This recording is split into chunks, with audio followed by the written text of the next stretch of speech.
This is Dr. Pepper Friday Night Rivals.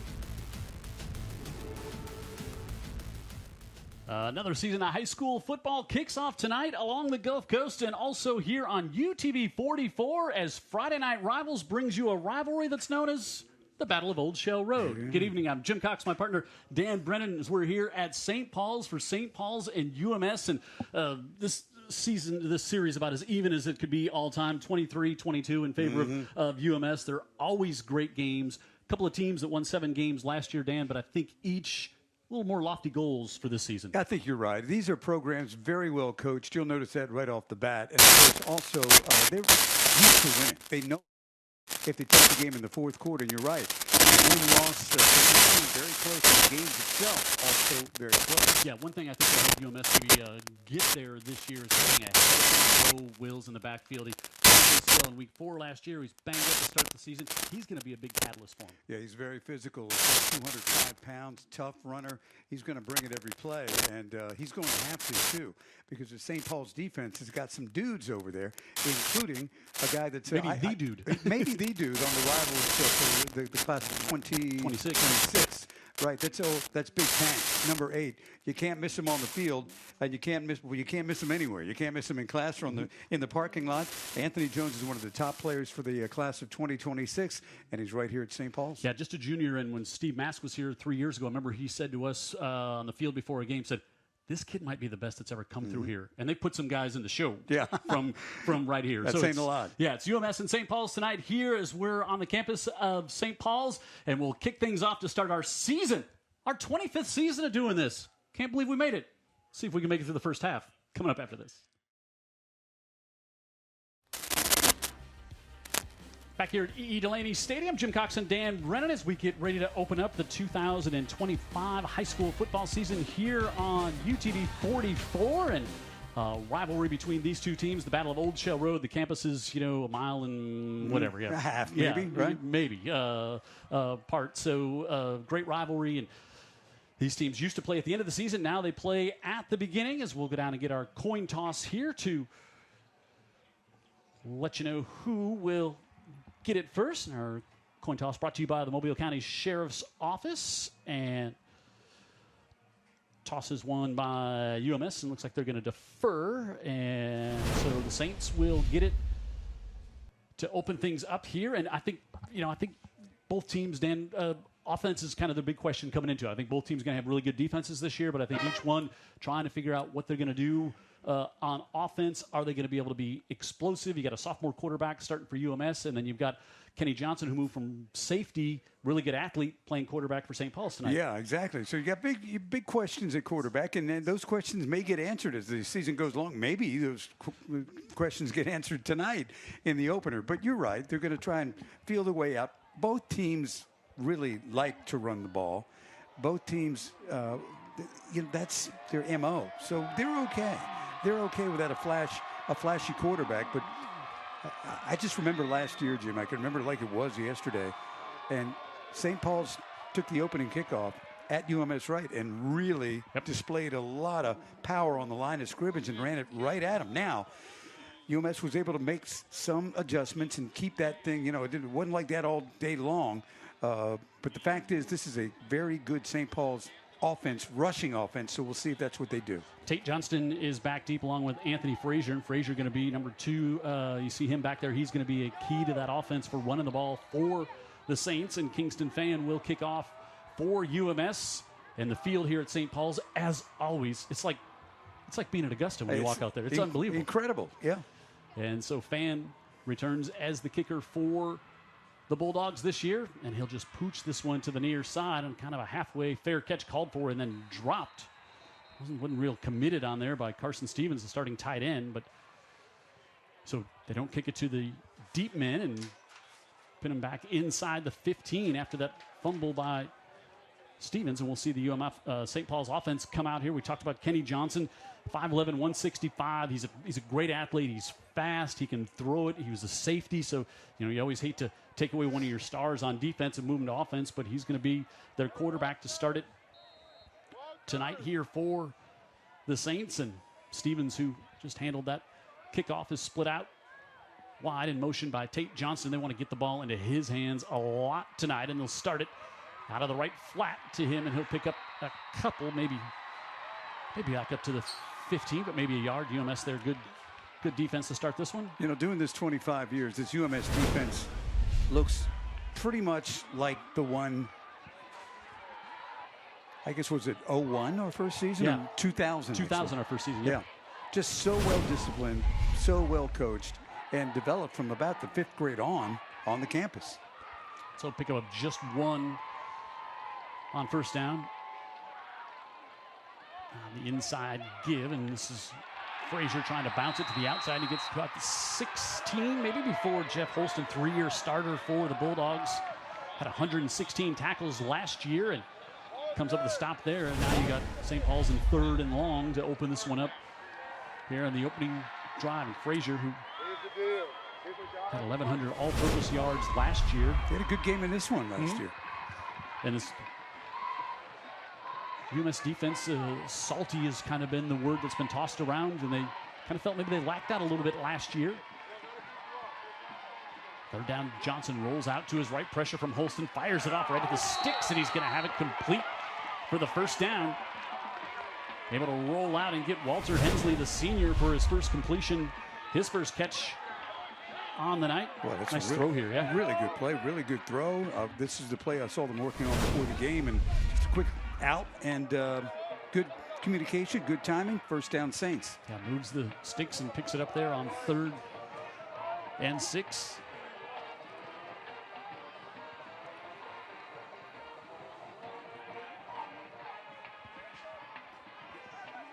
Johnson back off to Frazier on the right side, and Frazier maybe 4 before he's bumped out of bounds there on the UMS sideline. Johnson's pretty interesting kid. He's part of that Spanish Fort Johnston family. He's, you know, kind of a...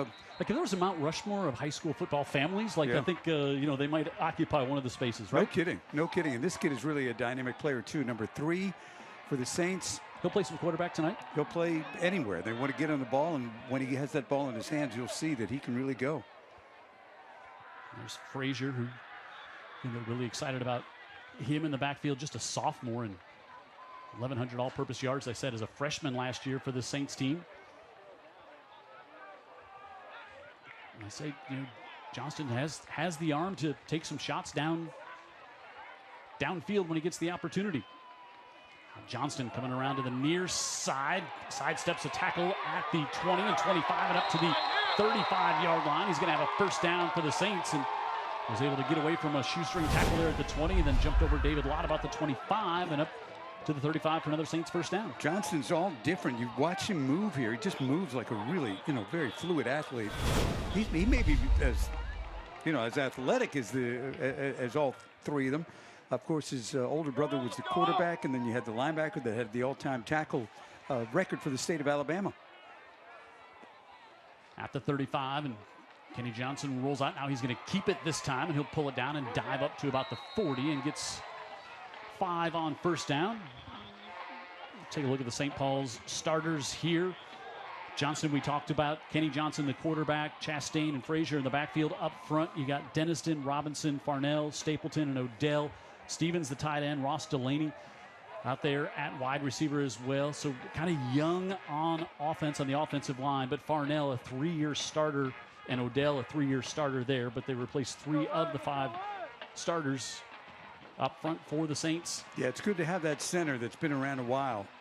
Especially with a new quarterback back there.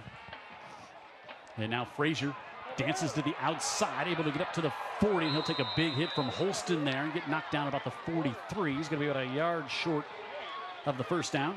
Magnuson did a pretty good job penetrating, but he wasn't able to secure the edge. And you have an athlete like Frazier, he's going to be able to sidestep you from time to time. 3rd and short. You see a little tempo here from the Saints. Everybody up near the line of scrimmage in a hard count, and UMS going to jump. Looks like they got Andrew Cook there on the hard count by Kenny Johnson, and that's a first down. They had, that was a 0 safety look. Everybody was up. Yeah. up at the line of scrimmage. And take a look here at the UMS defense. McGinley, Cook, and Rowe up front. They're not big. 146, 228, 176. Johnny Megason and Davidson on the outside, but then you got Holston, Kaplan Reed, and Luke Phillips in the middle. And Holston and Reed, they are the ones who are going to drive this defense. Scott in the backfield as a corner, and then Charlie Jeffrey there, and David Lott at free safety for the Bulldogs. Johnson has time now, looking over the middle of the field and turning around. Tate Johnston could not get it. Pretty good coverage there, pretty good ball to the outside, and Johnston got a little turned around on his route. And Charlie Jeffrey back there in coverage for the Bulldogs. Yeah, he was trying to fit it in somewhere, anywhere, and the coverage was pretty good. So he put it in a spot where only Johnston could maybe catch it, and he wasn't able to. So it'll be 2nd down and 10. Here for UMS, for St. Paul's. They've had it for 3 minutes and 45 seconds to start this one here tonight on the campus of St. Paul's. Play fake to Frazier. Now they try to come to Stevens out of the backfield. Wanted to get it to the tight end, and it's incomplete. And he'll bring up 3rd and 10 here for the Saints. Yeah, there's something about making a mistake in this game. You look at Stevens, he's disappointed, but it's compounded by the fact that this is St. Paul's and UMS-Wright. He's a good player. He needs to play well for them tonight. So 3rd and 10.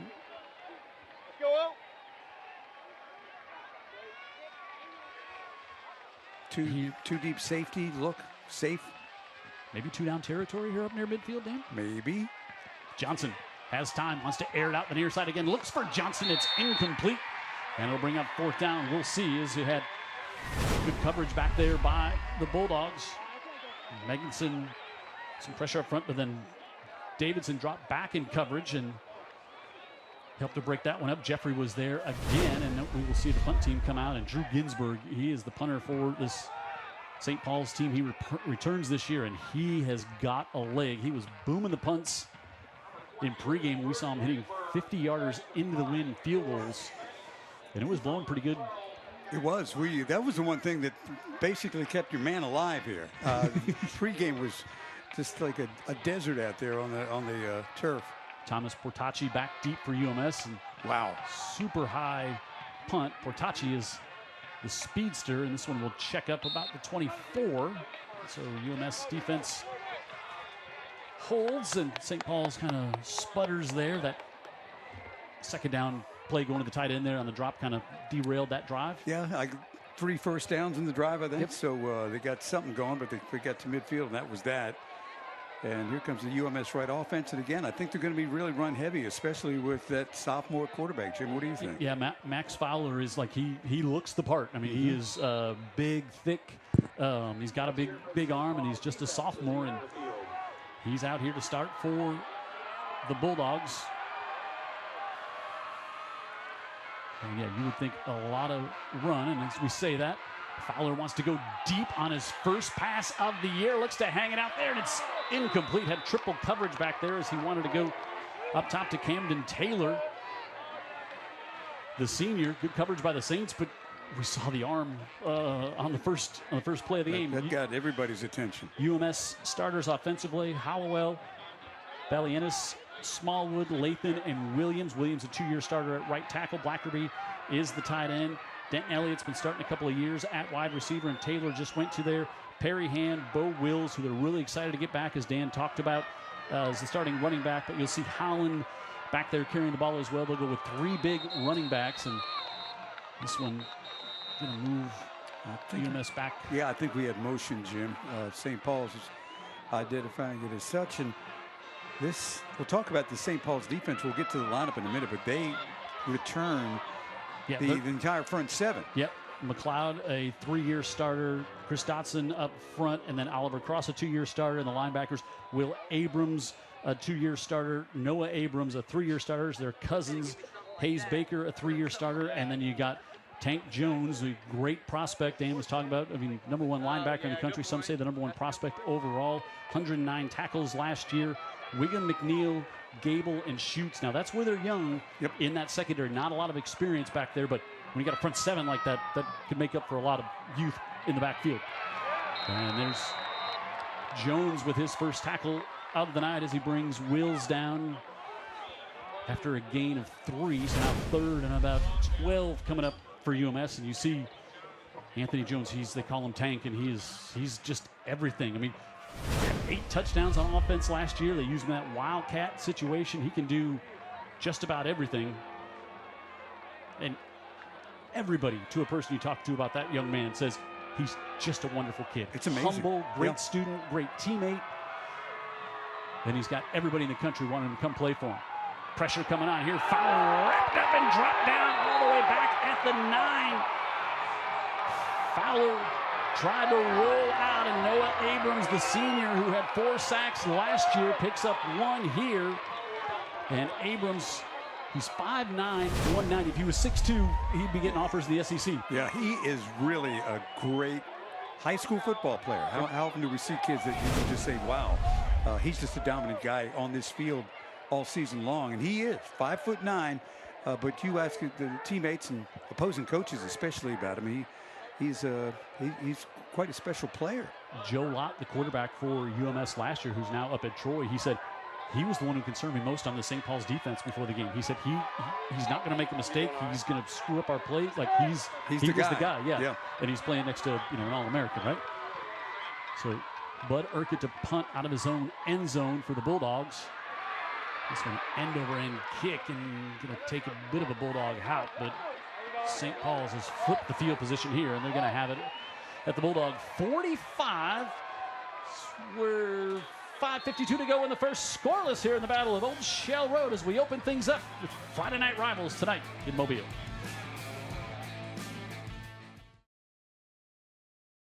Scoreless here as we open up the season on Friday Night Rivals. We're up here in press box. We got a great spot here. This is really a cool on-campus stadium. It looks great. The field's great. It's got a great vibe to it. It's one of our, just again, put it on the list of places we love to come, right? Well, I just posted on Facebook my 4-minute walk.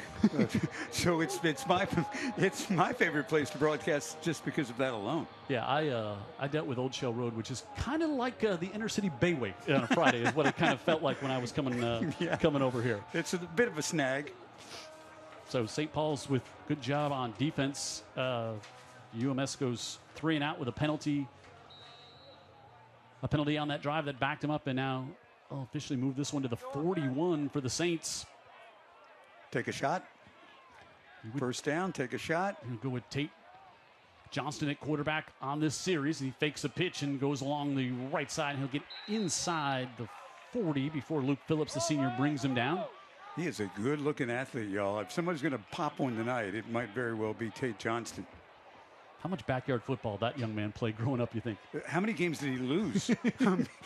The monsters of Spanish Fort versus little Tate. He picks up 2 on that one. They'll move Frazier out to the right, and now Johnson back in at quarterback. He's looking, and he's going to scramble back, still behind the line of scrimmage, and finally going to get hit and wrapped up and driven out of bounds by John Morgan Davidson. Good job by the DBs of UMS back there, not allowing anything to come open. But you can kind of see the athleticism of Johnson on that play. You can. He bought a lot of time, but you can also see the physicality of the UMS-Wright defense, Jim. This looks like a really solid group on defense.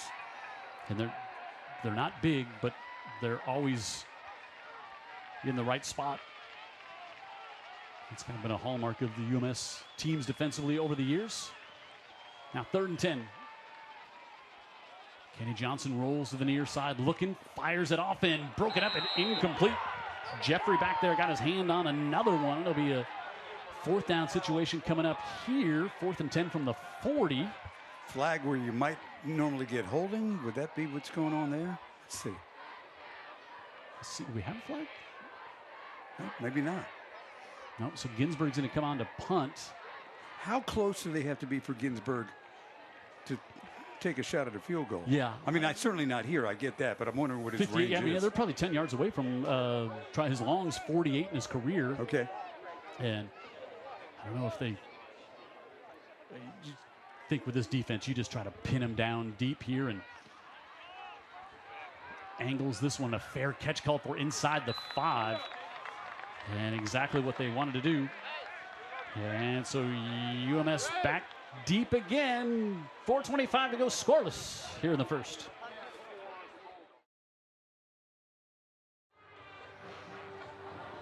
Again, looking here at E.E. Delaney Stadium, home of the St. Paul's Saints. And St. Paul's pin UMS back at the 5 with that punt. UMS 5A team, St. Paul's 6A, and playing in a lot of folks call it just the SEC of regions down here, 6A, Region 6. And I guess it got tougher with Gulf Shores moving up to 5A because they've been such a good program. So now you have them in the mix, in Blunt, in Saraland, and Spanish Fort, who won by 40 last night. Yep. So our Smile Cam brought to you by our friends at McMurphy Orthodontics, and a lot of smiles here from the St. Paul's students right down below us, especially after they just watched Ginsburg bang it down to the 5. Jim, sophomore quarterback on his own 5. St. Paul's looking to make a big momentum shift in this game, and if they can jar something loose down here, that's exactly what they're going to have. See Wills come in motion. Perry Hand back there. We'll give it to Hand for the first time, and Hand going to get some breathing room as he moves it out to about the 14. So run there on first down. Yeah, great blocking right there in the 1 hole. I mean, they just moved people out, and here comes Hand. And Hand's another one of those big backs, a junior, 6 foot, 188 pounds. I mean, Wheels is 206. Howland, who will come in there, he's about 195. Second half, you're going to be tired of tackling big backs playing this UMS team. So we got 9 on first down, and back to Hand, who spins, and he'll get wrapped up this time as trying to fall forward a bit, but couldn't get out of the grasp there of Oliver Cross, the senior 2-year starter. Get a look at Dotson there in the middle, 265. They got a team. They've got especially this front 7 on defense, returning and big and talented. Yeah, they played together the last 24 games. And of course, Ham Barnett was the defensive coordinator here before he became the head coach. So these kids have been playing in his system. Now he was here 3 years before he became the head coach, basically 6 years now. These kids have got to know what they want. The pitch to the far side, and lunging ahead is Wills, but UMS, boy, had 2nd and 1 and then go backwards on the next 2. Well, I guess he's going to now they started to move the chains. I didn't think he got the first down, but I guess he did. But the stick still says 4th down, but they moved the chains, so he does get the first down. Okay. That's a big first down for UMS right there. Huge. Pin back so deep. Will's now, split out. He's coming back. Put him in motion. They'll give it to him. He cuts back in and gets up to about the 20. Wills was this game last year. He had a bad quad coming into the season, so he really wasn't at full speed. Then in week 4 against Gulf Shores, tore his ACL. That was really a loss for this UMS team last year, because he can, like Terry Curtis said, it's like replacing 3 guys, because he could be our H-back, he could be a tight end, he could be our best rusher. Yeah, he's like, so we had to replace him with 3 guys last year, and now we can move him around because we have some depth in the backfield. And he kept it up in the weight room. He's a big kid, and his physicality is really his calling card. 2nd and 7 here for the Bulldogs, and Fowler, far side, able to pitch it out, and he's got that one complete up to about the 25. We'll bring up 3rd and about 3 here for the Bulldogs. What do you think of Fowler so far? Yeah, I mean, he looks the part. He's a big kid, just a sophomore. Got a big arm. Yep, and he's a big student of David Morris at QB Country, so he knows he gets the mechanics and everything else. I think one thing they were want to see tonight is with the sophomore quarterback. Drill speed is just not the same as game speed, and how do you react to the game speed, especially in a game like this? The front 7 that the Saints have coming at you. 3rd down here, and now Fowler going to keep it himself, and he is not going to get to the line of scrimmage as that one got bottled up. You had Dotson in there, and his 265 pounds, and then Hayes Baker came in, finished things off in 4th and about a yard. It looked like he might have something, and suddenly St. Paul's was able to keep him short, but with that big defensive line again. So yeah, on the keeper there, Fowler, and I think Terry Curtis is saying if you keep that, you got to get the first down. I think that's probably the wisdom he was trying to impart. Maybe not in those words. Urquhart high punt here, and this one takes a St. Paul's bounce, and UMS will down it at about the 47-yard line. As hustling down there was Camden Taylor. St. Paul sure has spent a lot of time around midfield, Jim, haven't they? Yep, and I think if you're UMS, you're okay with this game. Like, I think if you said, hey, if we're down by a touchdown going in the fourth, we're okay. I think they'd be okay with that. I agree, and I like what I've seen so far with Johnson at quarterback, the former safety. He's mobile. Yep. UMS has done a good job on the back end, though. Frazier gets hit by Cook there right at midfield and driven back, but he'll get 3 on first down. A little late with the steal, but after the football. Last year, I'll tell you, they just lined up and ran it right at UMS-Wright on that first drive or so. And yeah, like it stunned the UMS crowd. It stunned me. Across the way, yeah. Yeah, but UMS-Wright has done a better job. They got 3 first downs that first drive out to him at midfield. Yep, so that'll do it for the opening quarter. Scoreless here on Old Shell Road, Delaney Stadium, home of the Saints here on the beautiful campus of St. Paul's. UMS and the Saints doing battle once again here on Friday Night Rivals on UTV 44.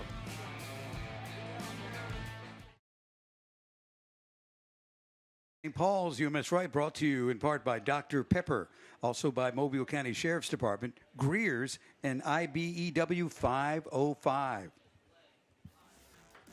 So we get ready to start the second quarter here. Jim Cox, Dan Brennan, scoreless through one. Physically you see just the size difference that St. Paul's has in this contest, but that's UMS sees that in a lot of games. They do in a lot of games we've done with them over the years, yeah, right? It's amazing the development that they start probably again 5th, 6th grade, and most of these kids have been in this school since K3, yeah, right? Yeah. And so is that a thing? K3? Is that right? I think it's not right, but anyway, K4, I think. Dang it! But see, they're together. Got out of my lane. They play as a unit, and you can see it. And we've seen it for 25 years. Second down and 6. Thank you. Frazier to the right side, and Frazier goes right off tackle and a good stop, and going to bring up 3rd and about 2 as he got to about the 44 before he got wrapped up on the play and brought down. Davidson there, a lot over there as well. Just notice, UMS-Wright gets off blocks. You never see the big run because they do a great job of getting off blocks. Tempo again here for the Saints, and it's going to depend on the mark. So I think they're going to be a little short. I think you're right. Open field stop of Frazier. It looked like he was gonna get the first down, and they say he did. Well, I thought both officials had a mark short on the near side and the far side, but yeah, they got it straight up at the 43. So first down here for the Saints. About a minute into quarter number 2 to open up the season here on Friday Night Rivals. Kenny Johnson, that quarterback, quick gut one, got tipped up in the air. And incomplete. His big hand up there off the right side for the Bulldogs. Deflected that one up in the air as they were trying to come back to Hensley. That's another UMS-Wright thing. I mean, watch this effort right here. I can't get to him, but I can do that. That was Megason, who's played. We've called his name several times here in the first quarter in a minute. Disrupts the whole play. I got some thoughts about St. Paul's trying to hit another gear here, Jim. We'll see what happens here, and then I'll give you some of my thoughts here as they have been struggling to really move it with any authority. 2nd and 10 for the Saints. Give trying to lunge down toward the 40, but Megason in there again. And I had some folks tell us that this defense was going to be salty, and I believe their palate reference was quite right so far. I'm telling you, this team really, I do see a difference from last year. You're right about that, even though they lost Joe Lott, who basically was your quarterback last year. I'd look for them to get Tate Johnston involved somehow, Jim. Reverse, quick slant, something, because he's a good enough athlete that something that is 4 or 5 yards can turn into something a lot bigger. 3rd down and 9 for the Saints. Delayed handoff there. Frazier trying to get back to the line of scrimmage, and that's all he's going to get. Yeah. You just swallow it up. UMS-Wright defense again. 3 new starters on the offensive line for St. Paul's, and UMS-Wright is taking advantage of that. Go a little misdirection there, but little counter. Not much else as McGinley got in there to help out on the tackle, and we'll see Ginsburg out here to punt again as the field has been tilted all of the first quarter and early part of the second quarter. The good news is that it's been tilted in favor of St. Paul's. The bad news is they haven't really taken advantage of it. It's still 0-0. Taylor stands at the 10. He fair caught that last one at the 5. I think they'd like to see it, just let it go over his head and pressure. And he was going to call for the fair catch. Instead, lets it bounce at the 10. Boy, what a weapon Ginsburg is. I mean, just to be able to, we haven't even seen him try a field goal yet, but be able to constantly pin teams down deep like that. Yeah, if you can depend on that, that's great. And even the one punt that it wasn't really, I don't know, it was maybe only 35 yards. It was so sky high, it could not be returned. So Ginsburg is a weapon, punter and place kicker. We're starting to get some text in from some longtime viewers, Dan Brennan. Oh, boy. So we'll get to those here in the second quarter as we open up the season here on Friday Night Rivals. Fowler zips this one out to the near side, and Wills drops the shoulder, and he'll get to about the 17-yard line. Good collision there with McNeil Robinson. Big senior free safety for the Saints team, 6'3", 175. Big guy. So that's a couple of big guys colliding right there. When you said Wills drops his shoulder, it's like you can put that on repeat every time he grabs the ball. It's going to end up to be a collision at the end with Wills. We like to see Fowler just get some of those easy completions, maybe get a little confidence going, a little rhythm. You see the talent. Sure.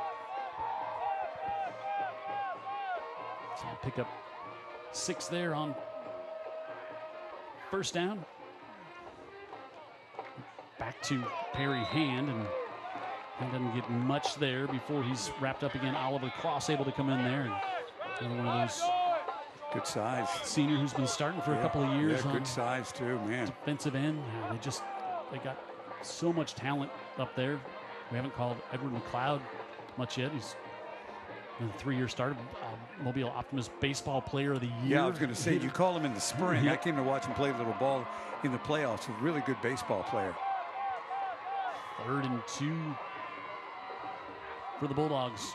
Motion, they give it off now. Wills fumbles it. Ball still loose on the ground. I believe the Saints have it. They're still being wrestled for down there. I thought Cable had it, and then Wiggum is down there. And UMS, looks like they came back up with it. It changed hands down there. UMS going to retain it as Jake Blackerberry, the tight end, got on it. And that one, Wills just dropped. Yeah, just dropped at the exchange. Right, and this could be an interesting replay if we have it to take a look at who really came up with that ball. That was a good handoff, and yeah. So I thought Gable had it there. Then I thought for a second that Wiggum had it, but then boy, Blackerby just shows you why you never want to be at the bottom of one of those piles. That is not a great place to be. And this punt by Urquhart will bounce out at the 49. So great field position again for the Saints. They've had it all night. They've not been able to take advantage of it. 7.5 to go in the opening half. Here's we open the season on Friday Night Rivals, UMS and St. Paul's.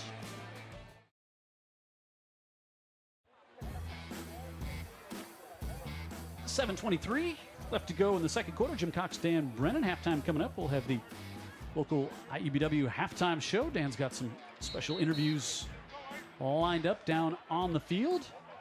Speaking of the field, had a question from a viewer. Okay. Said, the field looks amazing. Is it grass or turf? Michael Leland wants to know. It's grass. Unbelievable. Yeah. I mean, like we said, it's like Augusta. Yeah, it's beautiful. I don't know if he needed to add this. He said, also, Dan looks good. Is his hair real or turf? I don't think it's either. I mean, if you were making an investment up there, there'd probably be more, right? Enough said. Yeah. Just glad you didn't ask about mine. 7:23. So this 25 years we're saying you and I have been doing this, and this is why we keep coming back for questions like that from viewers, right? Yeah, we're paid for that kind of abuse. 1st and 10 for the Saints, and now we see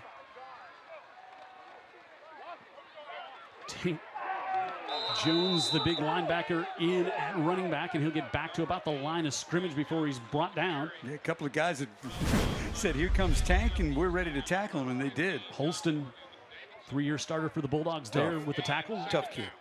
Yeah, so you just put Tank Jones there at running back, and all kinds of good things can happen for the Saints. It's got a block. No gain on that one for St. Paul's, and now motion to the far side, and they give it back to Jones on the left side. A little more room at this time, but not a lot. He'll get near the 40, bring up about a 3rd and 7. And he comes in at tailback. I don't think they bring him in to be a decoy often. I think he's going to get the ball when he's back there, right? Yeah, he went a little east-west there. He got a few yards, went east-west, and of course that kind of mitigates his power and size when he does that. But what an incredible-looking athlete. My goodness. Just a junior. 3rd and 7 as we approach the halfway point here of the second quarter. Scoreless at St. Paul's. Stevens in motion. Frazier in the backfield with Kenny Johnson. They fake it to Frazier. Now he's hit, and that ball is loose on the ground, and they're going to say it's incomplete. Yeah, I think he was throwing the football. And UMS with pressure as Johnson with a little fake and then turned around, and John Morgan Davidson was there for the Bulldogs. Outside linebacker, he's coming on a blitz, and watch this. Kenny never sees him, right? Bang. Good job to just get that pass away and get the incompletion. And you could see the idea there was to screen it away and then try and sneak it down for the first down, but busted up by UMS-Wright again. The UMS crowd across the way happy with that one. We'll get a heat timeout with 4th down coming up halfway through quarter number 2, scoreless on Friday Night Rivals.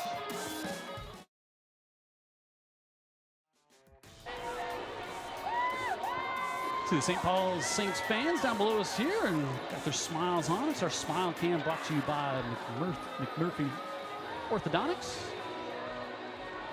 Not a lot of teeth needing orthodontic work in that crowd right there. A lot of pretty smiles. Well, maybe they've already had it. Now up in the booth, well, maybe we maybe revisit that with Dr. McMurphy. I'd see him tomorrow. Taylor. Does he work on Saturdays? Taylor stands back at the 10, and Ginsburg on 4th and 7. Now, how patient can both coaches be? That's a question, I think, especially if you're St. Paul's with these constant punts near midfield. In the rugby style, and Taylor with a quick little fair catch at the 9. This is where UMS has been most of the night, and St. Paul's has also been out around midfield, but almost the whole night.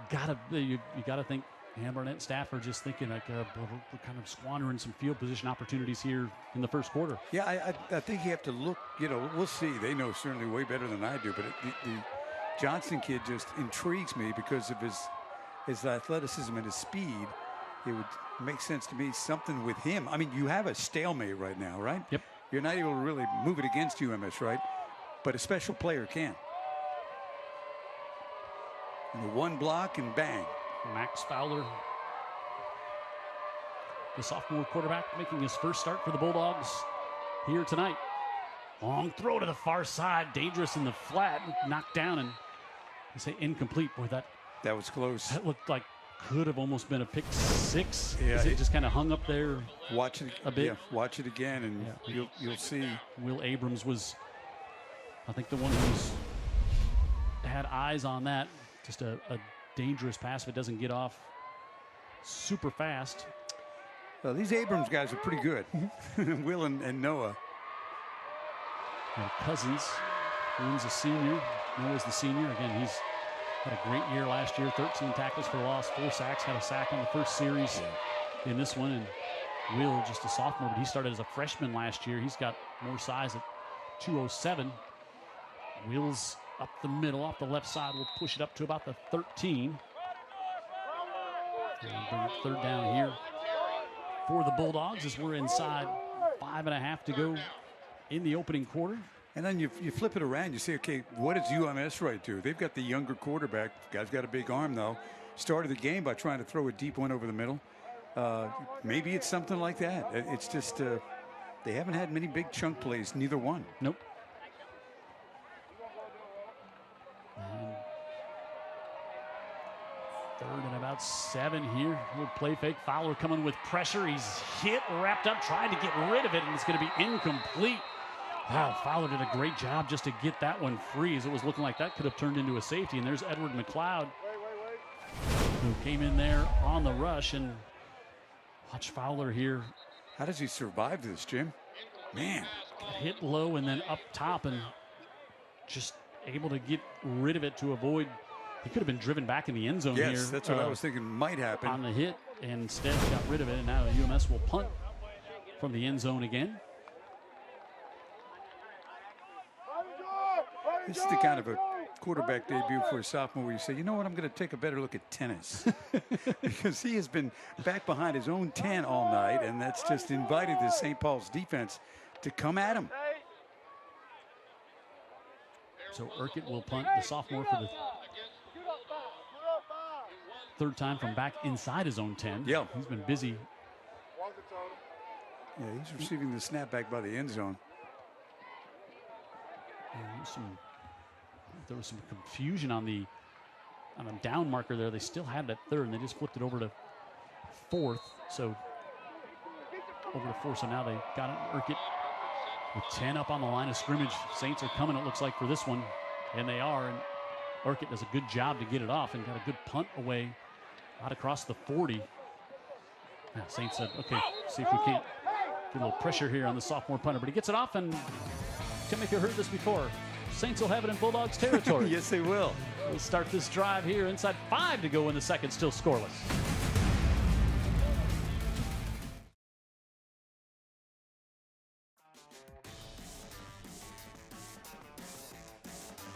Inside 5 minutes to go here in quarter number 2. Jim Cox, Dan Brennan here at St. Paul's, and the Saints again with great field position. But boy, Jake Koziel, the defensive coordinator for this UMS-Wright team, has dialed up great strategy here so far tonight to bottle up the Saints with the great field position they have had.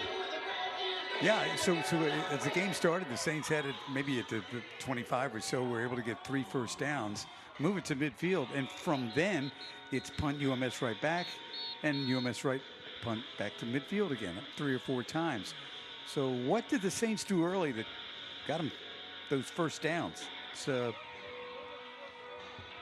and I think a couple of them were on third down plays too, Jim. So UMS-Wright has not made it easy at all for the St. Paul Saints. You got to change strategy. What is that change? Where do you go? And we got Kenny Johnson, the senior, in at quarterback here for the Saints. Started last year as a safety, and they move him over to quarterback here to start things off tonight.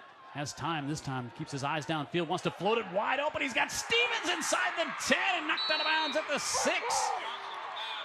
37-yard pickup. And they gave Johnson a little bit of time, rolled out and lofted that one up to Carson Stevens, a sophomore tight end, and he's got the Saints in the Dr. Pepper Maroon zone. And wide first open. and goal coming up. Yeah, wide open. This is really good recognition by Johnson. I like him, man. Yeah, eyes downfield the whole time. Yeah. Scrambled, but rolled out to his right. And I like Johnson as a receiver, as a sophomore. I liked him as a defender last year. He's just a good player. And you got a nice target, a 2-year starter there at tight end, 6'3", 211 pounds, Carson Stevens. And we get a timeout. It looks like here it's got the Saints fans' first big play of the night. And they're now down at the 5. You know, it's any way you can do it, Jim. As a coach, you can draw it up and you can say, oh, we're going to establish ourselves and establish the run, and that's what we're going to do. Well, you can come out and that's the idea. Then you find out it's not working. So you drag a big H-back tight end. Good-looking athlete, too. They've got some. That's a young guy, too, right? Just sophomore. Started last year for him as a freshman. Yeah. Coming up at halftime, it's the IEBW Local 505 halftime show starring Dan Brennan. And, guests have been busy all summer getting lined up for this halftime appearance. I'll see how that works out, but it'll be a lot of fun. I'll make my way down to the field, and we'll just see. What first thing we'll do is talk to a coach, and then we'll go from there. Yeah, I knew it was getting close to. I saw the security start to get outside the press box to escort Dan down to the field. You're a national treasure. They got to protect you. Protect you at all costs down just there. because you do something for a long time doesn't make you any good at it. So at the 5 here for the Saints, and now we go. How about this at quarterback? We go. Well, let's just put Tank Jones at quarterback. Scored 8 touchdowns doing this last year. Goes to the right side. And he's going to lose a yard. Yeah, I guess it's wild Tank, right? But when you're going east and west, you know, We're going to get a penalty here, and that's going to back him up. So Saints will go back to the 10, and it'll stay first down. And I don't know if it was motion because the big kid was leaning. I don't know what it was exactly. And sometimes just a cadence difference. You're used to, Johnson or Johnston back there, and then you got Jones at quarterback. He came in and did that a lot last year. Again, 8 touchdowns, ran the ball as a running back. We saw it one play earlier. Did that last year at the end of the season a little bit for the Saints. It's got to be a shock to the system. Sure. Teams that aren't used to St. Paul's. Johnson looks to the end zone, intercepted, picked off right at the goal line. David Lott with the pick, steps in front of it right at the goal line and picks it off, and then gets a flag as he's knocked out of bounds as well. But David Lott, kind of like his big brother Joel out there, wears the same number, but comes up with the interception in his first game starting as a junior for the Bulldogs to thwart that Saints drive. Right there, right in the chest. Lott, good coverage back along the goal line, and he's getting congratulated as he should. So here you had the Saints with finally the big break. Watch the play again by Lott. Yeah, wanted to go right back to Carson Stevens. Yep. And that looks like going to be 15 yards tacked onto it for a little dirty Saints. pool over there on the sideline. Yeah, so David Lott with the pick. His dad, Frank, over there in the middle of that UMS crowd. Well, Joe Lott was something, huh? He's quite the player. He just played quarterback last year. Didn't really want to play quarterback, but they really didn't have a lot of choices, so they put him back there. Now he's up at Troy, and everybody says that as great as Joe was, David might be small, but he's got so much more fighter. That's him. He's just, and I said, well, it's probably because his big brother was whipping up on him his whole life, Yeah, what choice did he have? Yeah, he's like, he is the tough one.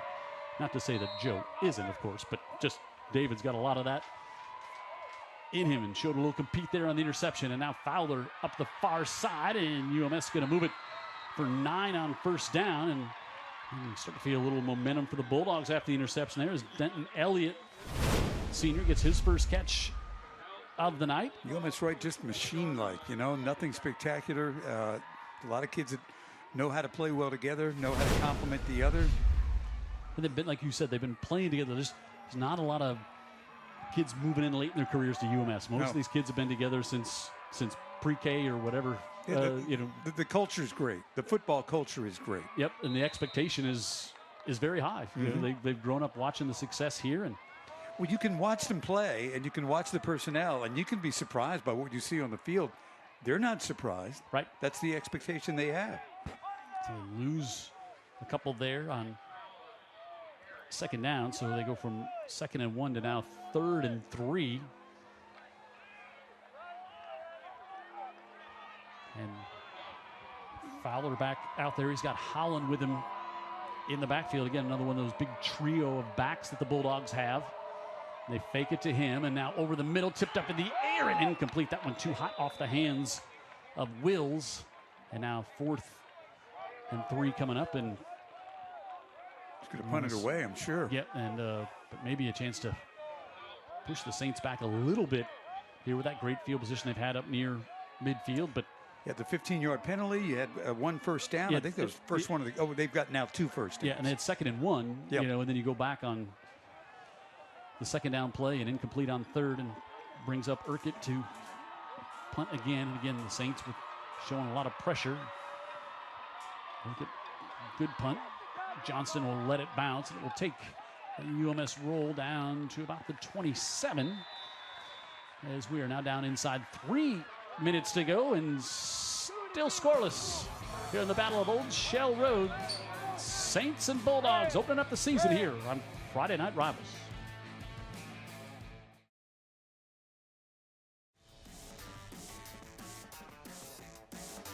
Jim Cox and Dan Brennan back here at St. Paul's. Saints and Bulldogs scoreless here in the first, as the Saints had it first and goal there. Then they went back 5 yards on a penalty, and then an interception thrown there by Kenny Johnson to David Lott of the Bulldogs. And nothing else. UMS flipped the field a bit after that penalty, and that will send the Saints back to their own 27. Johnson looking to throw again. Scrambles to his right. Nothing. And just has to throw that one away and bring up 2nd and 10. Yeah, there was just that's a good decision because there was nothing there. Yeah, and he cuts the field in half too, Jim. He rolls right, so that's where he's going with the ball somewhere there. And UMS-Wright really good defensively. You know, also UMS-Wright has done a really good job when they put Tank Jones in there to run the football, the wild tank or whatever you want to call it. They have stuffed that, and that's the thing. That's something that not everybody does. Let's see. Check the whistle. I think the debate was that it was on the far side, so I was thinking, were they talking intentional grounding there? But that flag would have come on this side, you would have thought. Legal man downfield.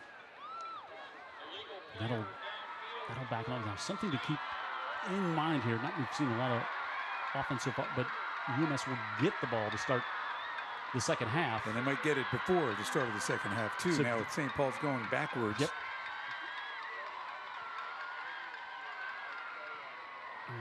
Terry Curtis, all-time winningest coach in Alabama high school history, Hall of Famer, and just a legend. Well, you know, we could talk about him for an hour and a half on the personal level. What a friend he's been and what an entertaining guy he is, but very genuine. You know, when you sit down with Terry, you're going to get the whole truth straight at you. And how many young coaches has he mentored over his career? Anyone who asked for help. Exactly. That's been it. As you see, Jay Koziel on the screen there, the defensive coordinator for great friend too. The Bulldogs. Yep, he's been here a long time and Chicago guy, Bears fan. Yeah. 1st and 15 here for the Saints. Johnson, a little inside pitch to Frazier, and Frazier falls up near the original line of scrimmage. UMS-Wright defense, you got to be impressed, Jim. Yep. I mean, St. Paul's too, for sure, but the UMS-Wright defense, you were talking about, people were telling you before the season they're going to be salty, and they are. They're physical. And they're just not big. They're physical, but they're not big. No, but they're physical. Exactly. Yeah. That's one of the most impressive parts about it. So we'll give him 6 on that one and call it 2nd and 9 here for the Saints. Frazier hit in the backfield, and now we try to pitch it away. That ball is loose. Ooh, that was dangerous with that here for Johnson, and that ball came out at the very end. I don't think they're going to rule that a fumble. They are indeed. It's going to be a 3rd and a long way here. This is very dangerous. The end of this play is. Watch Johnson here decides I'm going to try to get it away. Yeah. I think they're going to say maybe he was just down back there now. Okay. So now it's going to bring up a 3rd and 13 as the Saints have gone backwards here with a minute and a half to go. And they're going to take a timeout. Saints took that one here. They did. Actually, I think UMS took that one. With 3rd and long coming up here with 1:25 left in the second. Ham Barnett, 3rd year here at St. Paul's. As we said, he was defensive coordinator here with Steve Mask. Also was the coach at Cottage Hill a couple years before that. And very poised young coach. Yep. A good dispenser of the information when you go visit his office. Yeah, what you need, Dan? Let's talk about this. Let's talk about that. And he loves talking defense. Defense is the deal. Yeah, and his defense has really showed up tonight for sure. We were talking about this series as we open it up. 23 wins for UMS-Wright, 22 for St. Paul's. And if you boil it down to how close those games were, yeah, so many close games. 14-7 last year. St. Paul's won this game over at UMS. Yeah, it was an opener, very hot sunny night like we got today. 3rd and 13 here, and they stay with Johnson in at quarterback. As we said, we'll see Tate Johnston in there, and underneath pass, that one a little underthrown there as he tried to come back to Hensley. And now Ginsburg will come on to punt, and it's a chance for UMS. That also stops the clock on that 3rd down incompletion, so a chance for UMS to get some good field position here. Well, what are they going to do with it against this defense? They've been kind of overmatched so far. Would you not agree? Two first downs the entire half, and St. Paul's not burning it up either. They got 3 early and only 2 since. Yeah, and they got the big play on the toss, 36 yards down the near side. Other than that, there has not been much offense here, and not sure who took the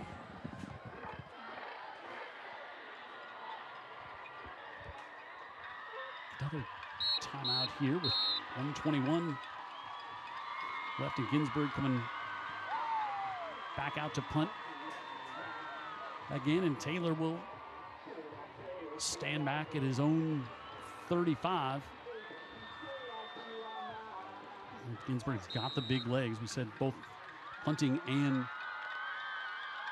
from a field goal standpoint.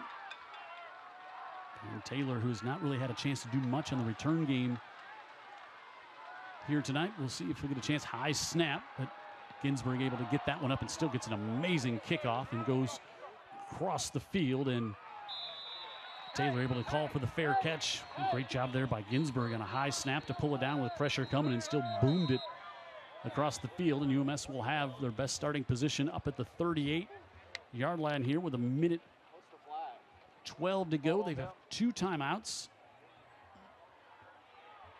And now the officials huddle all the way back at the 25. There's a flag on the far side of the field, and it's 4th and 12, and Ginsburg was not back where he punted it from. The flag was at the line of scrimmage. Let's see. I think it's like UMS going to make him punt it again.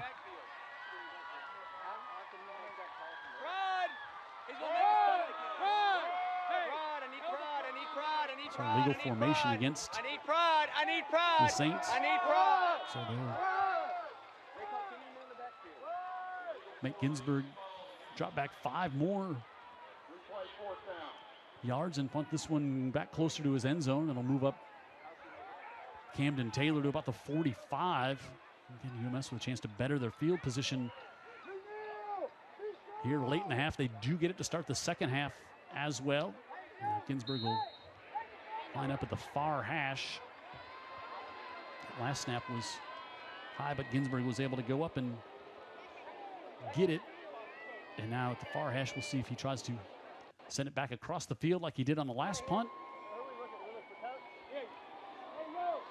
That one a better snap, and Ginsburg just booms that one up, and right at the 46 as Camden Taylor takes the fair catch, and no flags on that one, so that's where UMS will now come out with 1:07 to go here. And Bulldogs thinking, boy, if we could just squeeze out some points here. And Saints are thinking, we just got to keep playing the defense that we've been playing all night. UMS really has not done a lot offensively. And we'll see if the sophomore quarterback can get a drive going here to close out the first half. Great field position for the Bulldogs up at their own 46. Wills in the backfield with Fowler.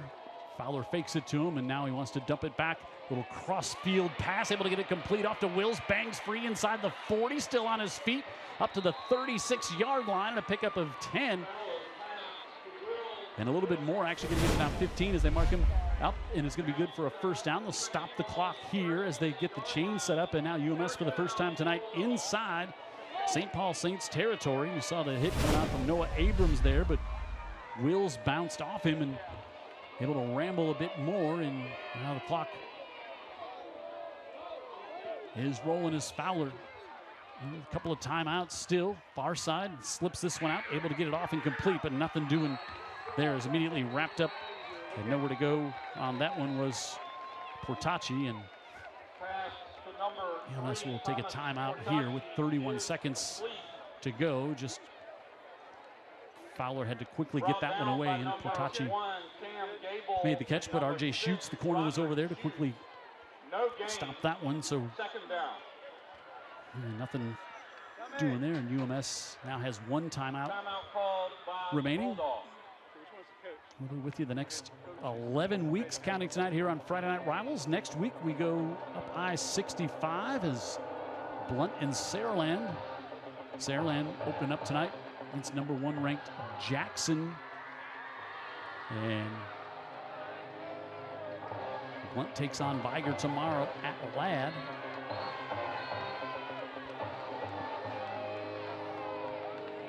So UMS got the floor next week as they get in their 5A schedule with a BC Rain and Viger open.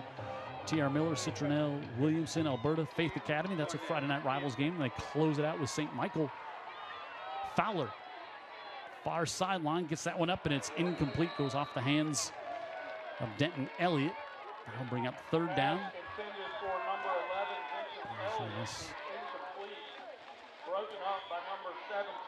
Stalling here on this drive after they got the first down, and now a couple of plays haven't netted them anything, and third down. I know Terry Curtis thinking does not want to get the ball back to St. Paul's. Daphne leads McGill 21-0 at the half. 28-7. Saraland up early over Jackson, and here we got 3rd and 10 for the Bulldogs. Fake Fowler looks over the middle and incomplete. And that stops the clock and brings it up to 4th down with 22 seconds left here. And Fowler comes over the sideline to stand next to Terry Curtis and has a little talk with Wills, and kind of think whatever Bulldogs do here, they'd probably like to maybe try to keep it on the ground, make St. Paul's use one of their final 2 timeouts here on 4th down.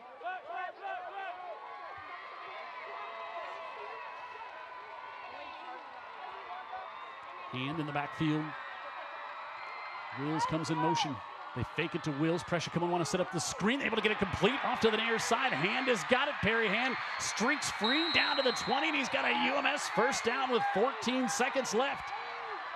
UMS out of timeout, so they're going to have to hustle here. Screenplay set up there. Fowler able to get it, and now a stop as Fowler will spike it there with 12 seconds left. Big conversion there on 4th and 10. Fowler able to execute the screenplay. Here it is here, sold it well and able to get it to Hand out of the backfield, and Hand only wrapped up there by Robinson. And UMS in business now up at the 20 with 12 seconds left. You got to keep it in the air here with no timeouts. Terry Curtis looks on from the far sideline, and his sophomore quarterback out here with Hand in the backfield. Blackerby split out the tight end. They move him now. Motion coming back to the near side.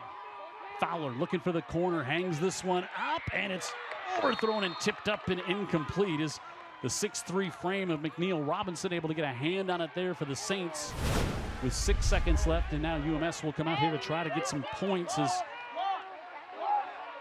Fowler was trying to go to the back corner there, but Robinson back there with that big frame, and now Kingston Fan will come on for a 35-yard field goal attempt here for the Bulldogs to possibly close out the first half with 6 seconds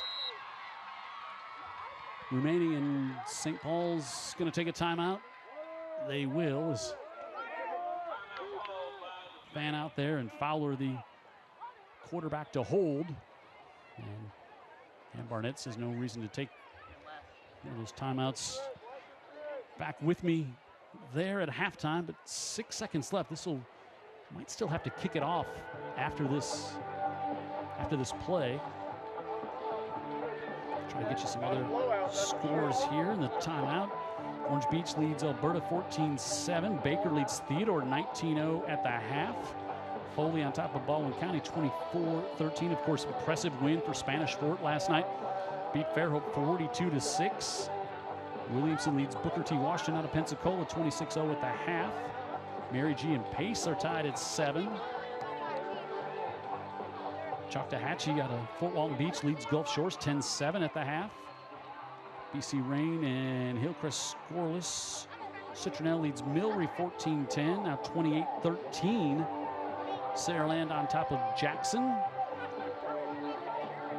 Murphy leads Davidson 24-8. Washington County leads Cottage Hill 20-14. Chelsea on top of Mobile Christian 21-3. And no score yet between Fairfield and John LaFleur or Robertsdale and Chickasaw. Here it's scoreless. UMS will try to get on the board. This will be a 37-yard attempt. Fowler to hold. Kingston Fan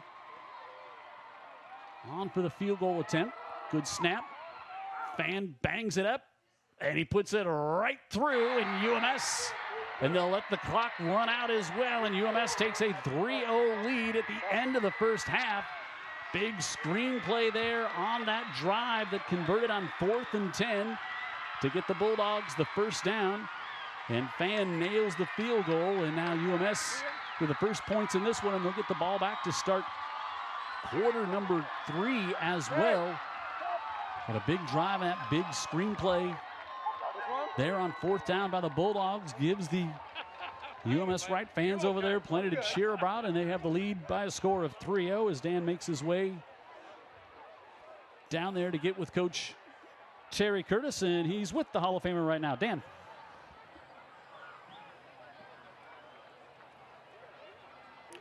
That defense has been something, Terry. Well, they are. You know, we didn't have any field position, but our defense kept fighting, and they had us back all up to right there at the end, and we were able to get a couple first downs and get the field goal, which was big to go in at halftime against a team like that. That big middle screen right there, I guess it was on 3rd down.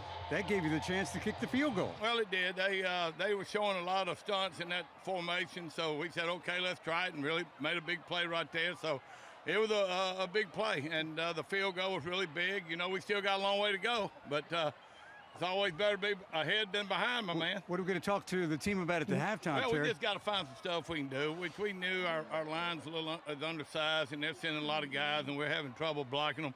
We got to find a little something that we can do to handle the football. All right, Coach, go talk to him. We'll talk to you after the game. All right, man, thanks. Terry Curtis, UMS-Wright, now leading. Last-second field goal. We were waiting on something to happen in the first half. It finally did with no time left. UMS-Wright is on top now by the score of 3-0. All right. Thanks, Dan. Thanks, Coach Curtis.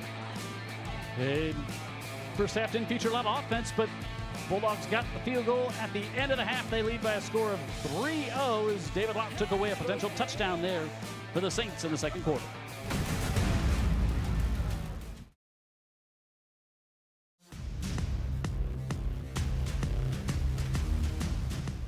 This is the IBEW Local 505 halftime show. Dr. Scott McDonald, Doug Barber, of course, with me as well. 2 longtime friends, people I've known in this business a long time, and now they've ascended to run those schools. Scott, good to see you again. Good to see you, Mr. Brennan. Talk about the school. I mean, you could probably start and go on, and I'd have to stop you because there's so many nice things to say about St. Paul's. Absolutely. This is my 26th year at St. Paul's. I love the place. It's family. Every single year, we're always trying to get better. The summer months, we just do a lot of construction, try to make all of our programs the best. I see it happening. It's all over the place, but nothing's better than when you get that Head of School, family Dr. of Scott McDonald, Saints back and on Assistant campus, Head of School, Dan and we're all Drum. back together. I Then introduce to you welcome the the Pride crowd of like St. this Paul's to E. Marching Delaney Saints. Stadium. It's phenomenal. I guess a great Tonight, team. the band takes the UMS-Wright field under the Bulldogs, leadership of band this director Tim Battle of Old Huber. Shell Rose Drum is major amazing. Ella Yeah. Gilbert. It's a classic. Assistant Doug, drum major another Ivan classic McPherson. here Wind today. captains Up in the Harris booth, I'm Browning saying, and Luke Payne. when's and drum line a brick captain going to shift Gavin and Smith. fall out? It's been a tough tough one. It really has, back and forth. I think both defenses have played outstanding, right? And, new quarterbacks on both sides, so I know that St. Paul's and hopefully Terry and those guys go in there and try to figure it out. Maybe we'll see a little more offense, but both defenses, man, I mean, like really, really impressive. I think the UMS-Wright defense, to me, it's I don't know if it's my imagination or my lack of football IQ, but it does not look different than the group that I saw in 2000, and it doesn't look that different than the group that I saw in 2012. Well, Jay Cozio does a great job. Don Jennings beforehand, right. Both of those guys, longtime coaches with Terry, and they run a defense that I think works really well for our kind of athletes, and that is, filling space, being able to turn things back inside, if you will, and try not to give up the big plays on the outside. And it's just, it's fun to watch that kind of football. These guys from both schools, again, overachieving every opportunity. Both guys playing hard. It's been really fun to watch it with Scott. From us, it's like a picture of cohesion watching the UMS-Wright defense. They've had a great half. Yeah, they really have. And Jeff Holston, one of the senior leaders on there, just glad to see him out there and the way he leads our school daily. Same way he's leading on the football field. And I know Scott's guys are the same way. That's what makes it a really special place to work for both of us. And I know Scott's been there 28 years. I've got 30, so I've got him beat by a few. But we've seen a lot of UMS St. Paul's games, football, basketball, 26. Hey, Scott, so here we are again, Battle of Old Shell Road, and we've got no idea what's going to unfold in the second half. Everybody has not yet kind of unloaded their toy box yet. They've all got plays they're sitting on. Secrets. Yeah, what do you think we're going to see in the second half? I'm going to say this: it's always a great day to be a Saint. I feel confident it'll be a great day today. Very good, Scott. Thank you. Thank you. Doug, always a pleasure. Good to see you, man. We are at the half end. We have a UMS by this much. Last second field goal. It was a bomb too. 37 yards, but went straight on through. Great kick. They lead it 3-0 against St. Paul's. Hello, I'm Dean Waite of Dean Waite Injury Lawyers, and we're proud to be the sponsor of the Friday Night Rivals Scholar Athlete of the Week. This week's Scholar Athlete is Laura Whiting of UMS-Wright. On the field, she's part of the Bulldogs cheerleading squad. In the classroom, she serves as a vice president of the SGA and as president of Beta Sigma Epsilon. Congratulations, Laura Whiting of UMS-Wright. The Friday Night Rivals Scholar Athlete is sponsored by Dean Waite Injury Lawyers.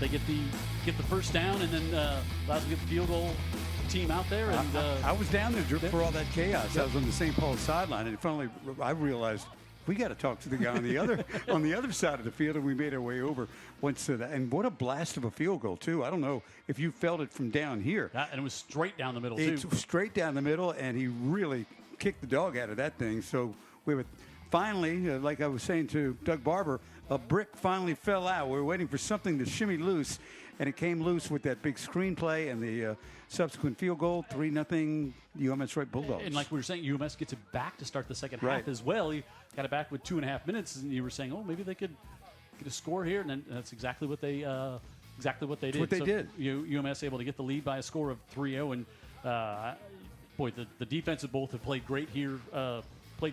Tonight, no doubt about it. But the big interception by David Lott taking away what was going to be a touchdown pass in the corner there for the Saints, and you could kind of feel like there was a bit of a momentum turn as well. UMS's offense came out, moved the ball a little bit. You just kind of feel that was a big turning point. Well, Lott not only made the interception, which was huge, but then he get a little muscled out of bounds. Yep. Extra 15 yards for an offense that certainly was having trouble moving it all night.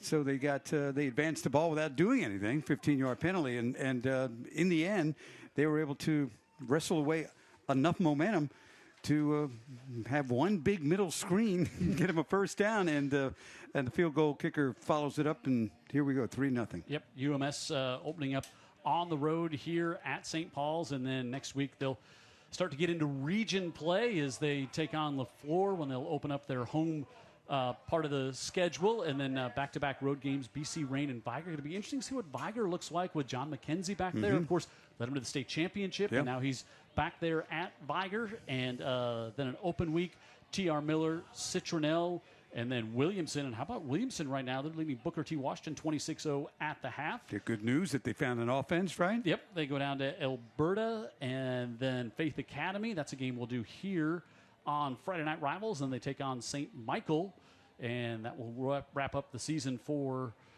UMS. St. Paul's on the road next week up at Baldwin County. Then they're open in just week 3 of the season, and then they take on Murphy, and Murphy leading – I thought I had a score. Yeah, Murphy leading Davidson 24. It was 24-8. Now it's 24-22 at the half. So Murphy getting a little offense going.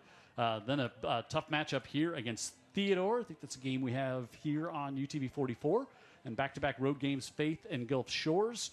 Saraland up the road at McGill, Tulane, Blunt, and then they close it out at Spanish Fort as well. So I think we have that Spanish Fort game as well to close up the season. So, but you look at that, dude, like 6A, how tough it is. 6A Region 1. And so you're coming out, you've got a quarterback that hasn't been a quarterback previously, so you're kind of debuting with that. And I don't think Johnson's looked bad. Nope, he hasn't lit it up. But so one mistake. You've got a new quarterback, and you're trying to get things. You have a lot of guys on the offensive line, so we'll see if they can improve into week 2. First thing they need to do is improve a little bit in the second half. Yep, 3-0 UMS on top at the half, and time for another special interview from our friends at Dr. Pepper. The following segment is sponsored by Dr. Pepper.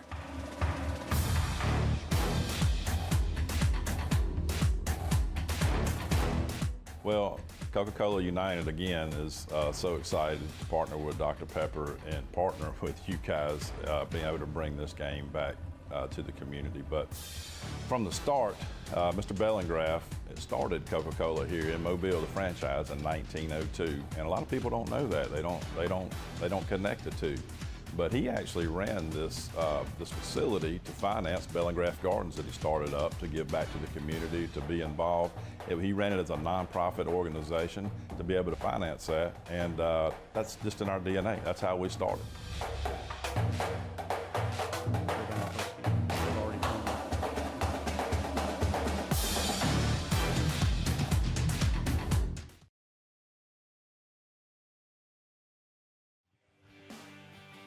Back here at E.E. Delaney Stadium on Friday Night Rivals, brought to you by Dr. Pepper, and our halftime show brought to you by Local 505. Jim Cox, Dan Brennan here at St. Paul's. In that first half, it was a defensive battle for sure. And the one big play, the 36-yard pass down the near side, and that was from St. Paul's, and kind of looked like they were going to get on the board. And then our first turnover of the half is kind of what changed this first half around. As we look at the highlights, a lot of big hitting out here, and this was, Johnson rolling out early. Yep, got the first down of the night. Yep, and then this is Tate Johnson, who they want to see the ball in his hands. I would guess maybe even some more in the second half. But I think so, Jim. I don't think you've got much choice. And then there's Johnson, or I should say Jones, taking down Bo Wills, and then Johnson trying to make a play here, got wrapped up from behind and knocked down there by Davidson. And then this was nearly a disaster for UMS as they able to get that one away. Fowler for the incomplete, could have been possibly a safety. And then here's the big play, 36 yards up the sideline to Carson Stevens, and gets a 1st and goal for the Saints. But then the very next play, Kenny Johnson steps up, and David Lott comes up, gets the interception, then gets a little business after it, added 15 more to it. And UMS then got things going a little bit offensively. And that was Bo Wills out of the backfield, and a gain of 16. And this was the screenplay on 4th and 10. Sold really well by Fowler. Got it to Perry Hand, and then that set up. Perfect call, Jim. Yep. Yeah, St. Paul's is bringing the house, and next thing you know, middle screen, and then this field goal. I was down on the field, and it was a shot off his foot. So it was 36 yards, and Kingston Fan nails it. And there you look at just not a lot of offense. 85 yards in the first half. for the For St. Paul's. Okay, thank you, because we kind of lost our mind. Yeah, there we go. St. Paul's 63 for UMS, and you see the defense holding 2.5 yards of play, 3.1 for St. Paul's, and time of possession pretty even, a minute apart. But just the big play there and the one turnover, that's been the difference there in the first half. And that play was interesting. I was, like I said, down on the field. We're getting ready to talk to Ham Barnett, thinking we're probably going to have a scoreless tie here at the half. And they just they ran themselves out of defending that play properly, because they're coming, and it's a middle screen. It's the perfect call for that play. And right away, UMS-Wright was up and realized their kicker had a shot to make that. Yeah, and just as a play caller, and Terry Curtis has been doing it so long, he's just always, you're trying to set up your opponent when because we hadn't seen a screen yet in the first half, and no, I don't think we had. Yeah, thought they were going to bring some pressure, and they did, and then they got the first down there, and it was, even though St. Paul's had 2 timeouts, wasn't going to be much time to do anything, and so it was a great call, great execution, and Fowler, had to jump a little bit on the pass because he had the big pressure right in front of him. And among them, with the pressure, was Jones, yeah, who's 6 foot. That's a big defensive line, all of them. Yep, and big wingspan going up, trying to knock it away, but they were able to get it complete, and they got the field goal. Now they're going to get the ball back here in the second half. Hey, do want to point this out. So Dean Waite is our sponsor of our Scholastic Athletes of the Week this year. $5,000 scholarship that goes out, getting text in from viewers. This is what I love about our high school football community. So Laura Whiting was the UMS Scholastic Athlete of the Week. She's a cheerleader here. Just really great. And her neighbor, Robert and Shannon Cook, have just texted me and said if she wins the Scholastic Athlete of the Year, they will match her $5,000 Are you kidding me? scholarship. Wow. So how about that from our Friday Night Rivals fans texting up here into the booth? That's what a great high school football community. That's a great gesture for sure. She's grown up next to the Cooks her whole life, and Robert and Shannon wanted to. They're all in. Yeah, exactly. All in on her future. Love it. So here we go, getting ready to kick things off to start the second half, and Ginsburg, who's been busy tonight, as has his counterpart Bud Urquhart on the punt duties. UMS will send Denton Elliott back there along with Wills. And a high kick right to about the 10, and that's Elliott. Elliott up the left side. The return game for UMS across midfield. Denton Elliott all the way up to the 42-yard line. And UMS with great field position again. UMS talked to one of their assistant coaches and said, our return game wasn't great last year, but it's looked great all preseason and in practice. He said, I know it's different in the game, but you see right there, Denton Elliott hogs that one all the way up to the Saints 43. He showed some pretty good speed there, but there was so much space for Elliott to find. He might be a little shaken up because he was hit pretty good down there on the sideline. But UMS-Wright gets the ball first, and they look like they mean business here offensively in the second half. So Fowler and the Bulldogs right back this time. Nothing doing there. As big pressure up front from the Saints as Robinson came up there, and Chris Dobson there to stop hand on the carry. So no gain there on second down. And this is what you dream of here, Coach, with that when you defer, when you win the coin toss. Oh, yeah. You get the field goal late, and now you get the ball to open up the second half. Terry was really casual at the half, too. I don't know if you caught the interview, but he was just kind of like, yeah, man. He's been doing it a long time. Exactly. He gets it. Fowler, the sophomore, keeps it. He's going to try to go to the left side, and he'll pay the price there as Edward McLeod made the stop, and he'll bring up third down. Sophomore quarterback, not afraid to get in there and mix it up a little bit as well. No, I would say he has passed the test tonight. You think, well, they have 3 points. Yeah, but this is a really good defense. Yep. He's just a sophomore. They've got a ways to go to really oil up this offense where it's humming along. This is a tough team to run the ball on. That's what they do. 3rd and 7, first possession here of the second half. Fowler dropping back, wants to go over the middle of the field and short hop that one, or he would have had the first down. Had pressure coming in, but Oliver Cross there disrupted a little bit as he had a chance to get it up to the 30, and instead it's incomplete as we watch here. He had pressure right in his face, Jim. If you're going to short hop one, that's, understandable. Yeah. And so now, as well as your defense has been playing, you hope Urquhart can pin the Saints back down deep as you unable to get points to open up the second half, as Tate Johnston back deep for the Saints. Urquhart with a sky-high kick, and Johnston will fair catch it at the 6. So now UMS flips the field a little bit here to start the second half. Yeah, this is how the first half started, with the opposite. UMS starting over and over and over around the 10-yard line. And Terry pointed that out. He said, look, we had no field position in the first half until that very last drive.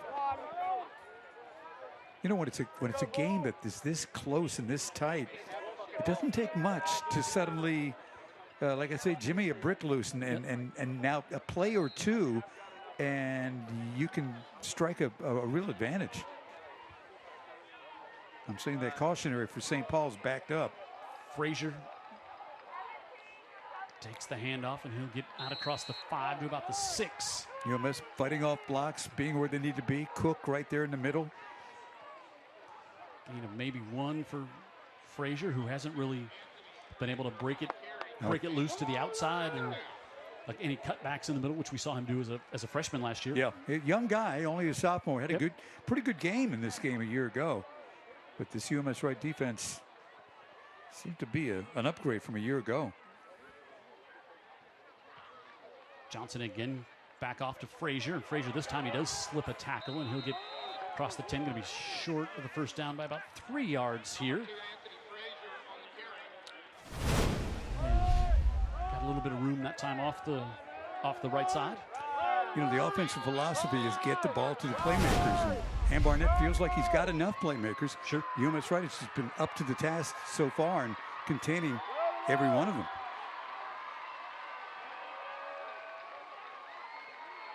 So now we'll see Will Abrams, the sophomore linebacker, check in at running back. He might be in the block, Jim. They fake it to him, and Johnson, pressure coming, rolls out, has some grass in front of him. He wants to tuck and run. He's a good athlete. He's going to get the first down and take a big hit across the 15. He's actually going to be really close as Holston there put the hit on, but I think he's going to have enough for the first down. Indeed, he does. He gutted it out, got the first down. Not a big guy, maybe a 165 or so. But no panic back there.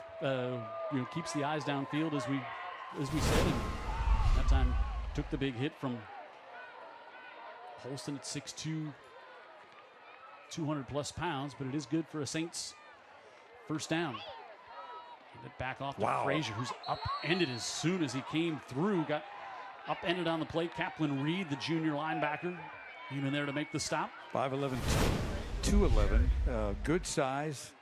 Started last year and started as a sophomore and now as a junior for the Bulldogs. No gain there on first down. It's not smoke and mirrors for UMS, right? It's just execution and toughness, mentally and physically. And I think mentally can wear, and you get frustrated as well. Is the inside give to Abrams, and he's going to get across the 20 to the 21. He'll bring up third down. Third down about 5. Yeah, it doesn't matter. It doesn't matter what level football you're watching, Friday, Saturday, Sunday. Making teams do extended drives, 8, 10, 12, 14. You just, at some point, they're going to make a mistake. That's what you're banking on if you don't give up the big chunk play. Yeah, and the mistake that St. Paul's made was at the goal line, trying to go in. After they got their only chunk play of the game. Right. So 3rd and 5 here for the Saints. They put Johnston back in quarterback, and Tate Johnston going to keep it, and he is going to roll forward. Close. I think he's going to be far. Official has him marked a little short. And going to have the first down right at the sticks. Jim, he just appears to be the guy. He's really smooth, quick twitch athlete. If you're going to get a big play, it might just come from him. I don't know how you devise it against this defense that is so sound, but athletically, he's pretty darn good. Yeah, and he was hit short of the sticks there, but it fought to get the extra couple of yards. He did, Get the first down. Johnson rolls out and fires it off the hands of his receiver on the far side, trying to get Jimbo Butler, freshman, there, and had that one knocked away. James Scott, senior quarterback, over there on the coverage for the Bulldogs. Looks like that arm might be a little banged up, the right arm, not sure. 2nd and 10. There's been some hits here tonight, boy. I think the Saints just feel if they can just get a little rhythm going offensively, but it's been hard to come up with any kind of sustained drive. Same thing for UMS. They just happen to get it at the end of the half. Yep. Give here a nice move at the 30, and going to pick up a handful there for Frazier. You know, everything is third down, too. You got to convert third downs. That'll wear on you, too. And for sure, for a young quarterback, you know, not the youngest, but he was a safety a year ago. That's third downs are the money down. It's different than the others, and we'll see what Kenny's able to do here on, I guess, 3rd and 5 or 6. And we'll call it 6 officially here as we approach the halfway point of quarter number 3. Ross Delaney split to the bottom of the screen. Big receiver at 6'3", but they'll roll out the other way. And Johnson looking, fires it to the sideline, and he's able to get it complete. And Hensley goes up and pulls it down, and he's got the Saints first down up to the 41 as he picks up 8 and a high pass. But the 5'8" senior able to go up and climb the ladder and pull that one down. Yeah, that was a really good play by Hensley. He's made a couple of good plays in this game, and Johnson just buying his time, rolling to the sideline, and very good competed catch there by Hensley. Get our heat timeout here. Halfway through the 3rd, still 3-0 UMS on our opening game here on Friday Night Rivals.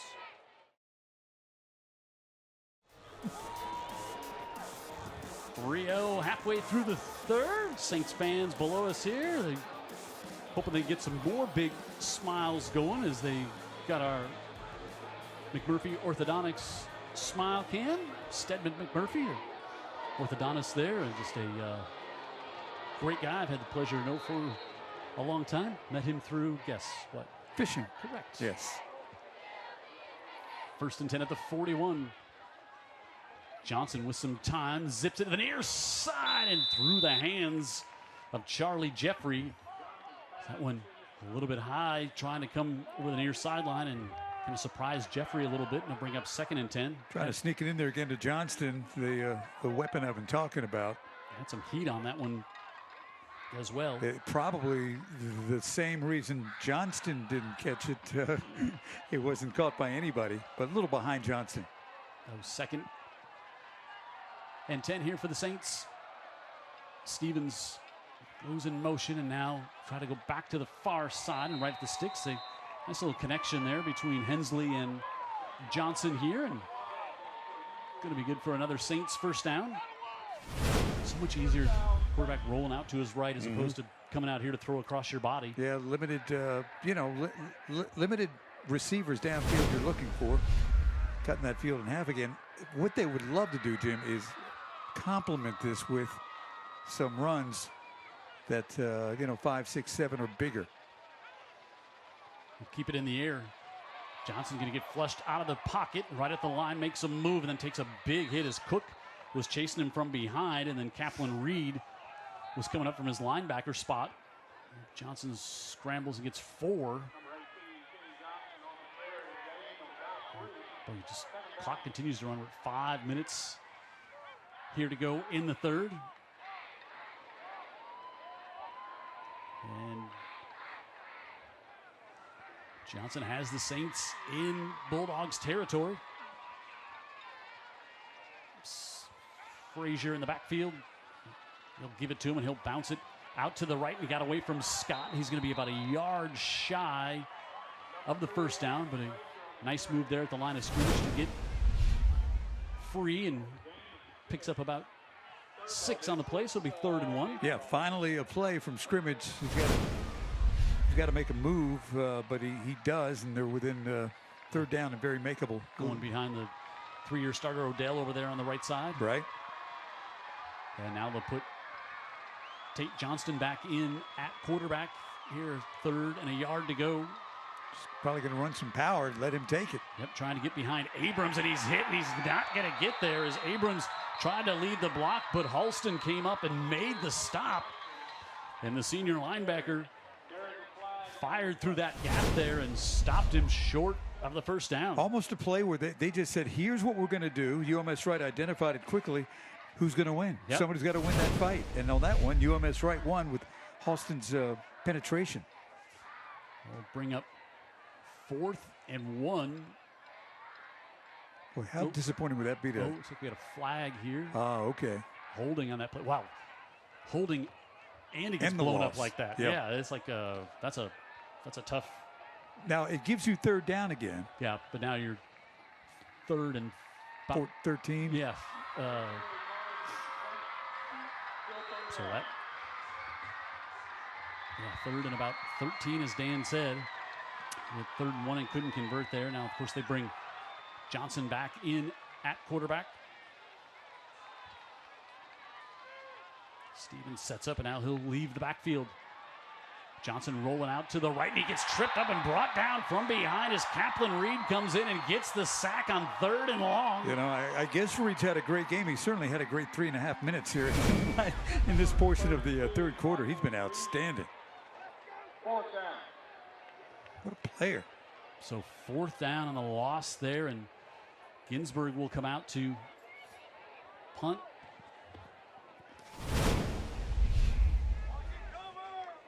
And the clock down to 3.5 to go.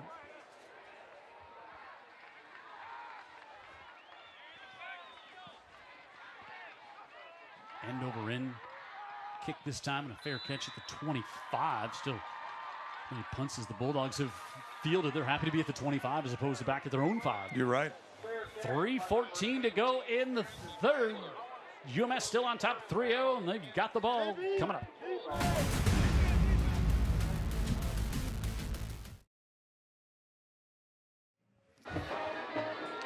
Friday night rivals at St. Paul's with UMS-Wright leading 3-0. Friday night rivals brought to you in part by Dean Waite Injury Lawyers. If you had a problem, give them a call. That's what they do. Also brought to you by McMurphy Orthodontics. Bringing you the smile cam again tonight. Are you ready to smile? I'm ready. Lots of reasons to smile here tonight. Sure. If you like good defense, that's one. And also brought to you by tonight here at St. Paul's. Roof Doctors. Got a sick roof? I mean, we could not have a first down if it weren't for Roof Doctors, right? I mean, they've been bringing us first downs for a long time. Thanks to everybody bringing you Friday Night Rivals live from beautiful St. Paul's Episcopal School on Old Shell Road today. So Max Fowler and the Bulldogs with a 3-0 lead out, and they give it back to Wills, and this falls forward for about 3 off the left side. Boy, you feel like, you know, one of those games where you feel like another 6 points is nearly insurmountable the way that both these teams have played defense tonight. I don't think I quite expected this, Jim. Now, of course, the opener we thought it would be close. Yeah, we knew that, and the opener can really be tough to figure, but the defenses have certainly dominated. 2nd and 7 under center. This time we'll go back to Hand, one of those big backs, and he'll break free and fall across the 35 to about the 36 and bring up 3rd and a couple here for the Bulldogs. I mean, just mathematically speaking, there's not much room in there. Okay, you've got some big bodies for the Saints, and running it right at them. Good luck. Old friend Fred Wiley checking in, watching the game here on a Friday night with us. So appreciate Fred, as always, giving us some. Occasionally he sends me something I'm not sure I can share. I'm not sure if it's for, Fred Riley? Yeah. The Fred Riley I know? 3rd and 2. Fowler wants to keep it himself, takes a big hit in front and behind, but I think he's going to have the first down. Boy, he took a huge lick from Cross on the backside, but he's going to get the first down. Watch this. So pulls it down. Wow. It looked like run all the way. It was his play to succeed, and he got it. So we're already down to a minute and a half here in the third quarter. These defenses have played great, but is either one going to kind of falter to all the time on the field? Right. And so again, it's a 3-point game. So, so much left here. Fowler, far side. It goes off the hands of Camden Taylor. And Taylor had a little space there. It was a throw into a tight window, but it was on the hands of Taylor. Yep. Stops the clock. Bring up 2nd and 10. Well, if you were waiting for the offensive explosion in this game, we've been waiting for the offensive anything, actually. UMS here at the 38, 112 to go. Terry Curtis, if you're just joining us, or maybe you've lived under a rock for a long time, winningest coach in Alabama high school history. Give on the end around. Denton Elliott with speed up the far side, and he's going to tiptoe up the sideline, and he's going to be very close to a UMS first down. Now, if you remember the kickoff of this half, that same young guy right there, good speed. He's got the first down and got some blockers up front and works up the far side, and he has the first down as we approach a minute to go. The one thing I always point out to Terry Curtis, not a headset guy. So many coaches on headset. Yeah. Not a headset guy. Who else is left? I know, yeah. Just doesn't want to hear the chatter. He's pretty good at calling those plays without a headset. Fred Be the Riley, winningest coach without doing it, right? Fred Riley didn't wear a headset because he already had voices in his head with or without it. Fowler on a straight keeper. He was down there, and that ball came out, but he was plenty down. There's Chris Dotson. But, the one thing that is not going to be questioned about a young sophomore quarterback has been his toughness here tonight. No, they've called his own number. Yep. That's a big front, big veteran front. Everybody back in that front seven. So they played a lot of football. They've been in the weight room a long time, and they're tough to run against. 2nd and 10. Fowler now pressure coming, steps up in the pocket and just flings it to the near side. Good decision to throw that one away as he had Oliver Cross, who has been in the backfield and all around Fowler all night. And Fowler, but again, not rattled with the pressure in his face, just a little slide step there. Yeah, I'll tell you what. Probably taught to him by David Morris at QB Country, right? Pretty good chance, right? And because they don't just work on mechanics, they work on time and space and situations. And that free safety, my goodness, that's McNeil Robinson. When I was down on the field right before the half, he made a play in the end zone. He's a big kid to be playing that far back. 3rd and 10. Saints need to stop here. Stop this drive and set up a punt team. And now Fowler will roll out. Looks to fire it up the far side right at the sticks, and it's incomplete. Goes off the hands of Camden Taylor, and that will bring up punt situation here. You would guess at midfield. We got a flag up on the line of scrimmage, and let's see if the Saints are going to take this penalty. Looks like they're going to back it. It would be 4th down. It would be 4th and 10. They might take it if it's a holding, Jim. Yep, that's exactly what they're going to do. We've not been week 1. We have not had many penalties in this game. It's Saints and the Bulldogs. They are very, very, very well coached, both teams. So they will take the penalty and make it 3rd and forever, and hopefully gain some yards back on the punt if the Bulldogs can't convert here on 3rd and 20. Make it 3rd and 21 officially.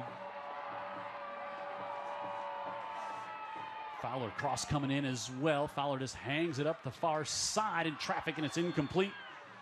You look for Taylor there, but love that. Worst case, if it's intercepted back to the 20, it's like a punt. I mean, on 3rd and 21. If you get him to the ground right away, you're right. But he's got the big arm, doesn't he? Yep, sure Sure does. And I think he showed us something with his toughness, with his quarterback draws and quarterback powers, and he's learned a lot tonight. Yeah, and he's had pressure on him from a big defensive front getting after him. Yeah, some guys are going to play in college. Mm-hmm. So Urquhart, he's on a end over end kick, didn't quite get as much of that one, but still takes a pretty good UMS bounce to close out quarter number 3 with the 32 is where the Saints will have it through 3 here on Old Shell Road. 3-0 St. Paul's trails UMS, but they got the ball back to start quarter number 4.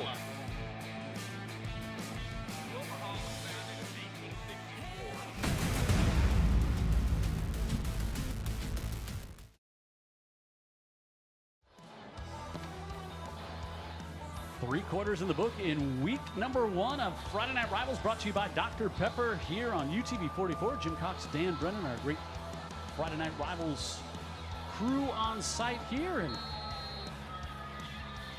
at E.E. Delaney Stadium, home of the St. Paul's Saints. And we get ready to start the 4th, and Kenny Johnson, play flake, steps up. Now he wants to take a shot downfield, and that one's going to be overthrown into double coverage as he was trying to get it to Tate Johnston, which, like you said, Dan, you need a big play. He's the guy to get it in his hands. I think he is. They may have to go screen. They might have to do something closer to the line of scrimmage just to get him the ball. Give him a chance. He's being double teamed when he's out there. Not a bad throw, but he simply wasn't open. He can't really run by these guys, or he hasn't shown it so far. And I think St. Paul's has thrown the ball more maybe tonight than they anticipated they would on a percentage point basis coming into tonight's game. Probably so, because you got Frazier coming back, the freshman running back now is sophomore, and I think they liked enough of their offensive line. Johnson scrambling out to the right now across the 35, and he'll get to about the 37 before Luke Phillips brings him down.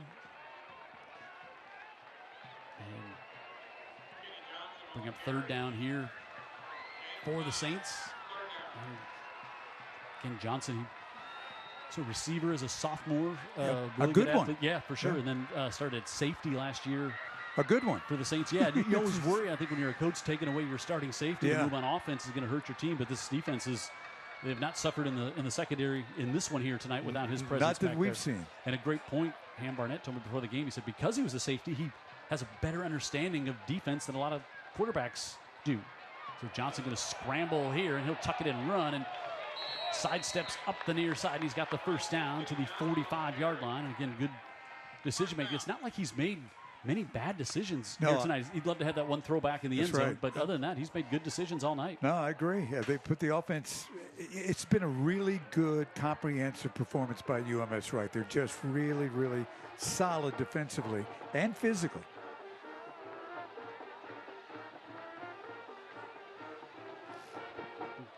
Give off to Frazier, and he's tripped up right at the 45-yard line. Good job getting a hand in there. Again, that was Halston, who he's a tackling machine. He is, and it was so much effort, too. The play was blocked pretty well.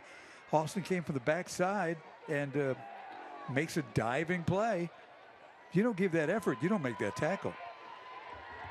And just got him by the ankle to limit him to 2 yards, as Halston had such a big season last year, 3-year starter for the Bulldogs. Flag here before this one gets going. That's going to back the Saints up 5 yards here on 2nd down. Not getting behind the sticks again. Pretty penalty-free game here tonight, especially at the. You got 2 inexperienced quarterbacks there. You kind of expect some more pre-snap penalties and those things, but haven't had a ton of those here tonight from either side. 6 penalties UMS right now for 45 yards. That was on St. Paul's there. I'm sorry, St. Paul's. So it backs them up to 2nd and 13. Abrams comes in at running back, and he'll have nowhere to go on the left side as Phillips and a host of other Bulldogs in there, including Andrew Cook. The nose is doing a good job plugging those holes tonight for the UMS Bulldogs up front. He's been great. That whole front and that whole front 7. Everybody. I mean, look at the way the back ends play. They've even come up in run support. They just do everything correctly. 3rd and 11 here for the Saints. You talked about third down. A lot of third downs here for the Saints. You don't want to be there if you can avoid it. Johnson, not a lot of pressure, fires it up the middle of the field, and it's over the head of Lott. As Hensley was coming in, and he was going to try to break that one up and play defense, as Lott's already got 1 pick tonight and was looking for a second. Had single coverage back there. We haven't seen a lot of single coverage in the middle of the field. How about this kid just picking up where Big Brother left off? So I said to his dad today, I was talking about Joe being, or I'm sorry, earlier in the week, and he said, yeah, Joe's he's 6'3", 195 at Troy now. And I said, well, that's not what I typed in the depth chart for David. And he said, whatever you put him down is, he's not that big. And we have him listed at 5'9", 138. So Ginsburg, line drive kick at the 20, and it's taken by Camden Taylor, and he'll get a couple on the return. And already down to 9 minutes to go in this one, and UMS has got the ball back at the 22. We'll come back to Old Shell Road after this big rivalry game between the two schools here in Mobile.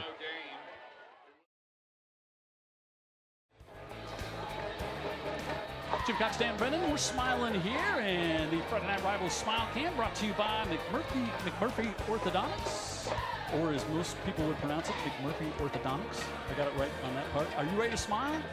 Yeah. Stedman McMurphy. Dr. Stedman, he's been watching the game tonight. He's been smiling at this broadcast. I think he's a St. Paul's.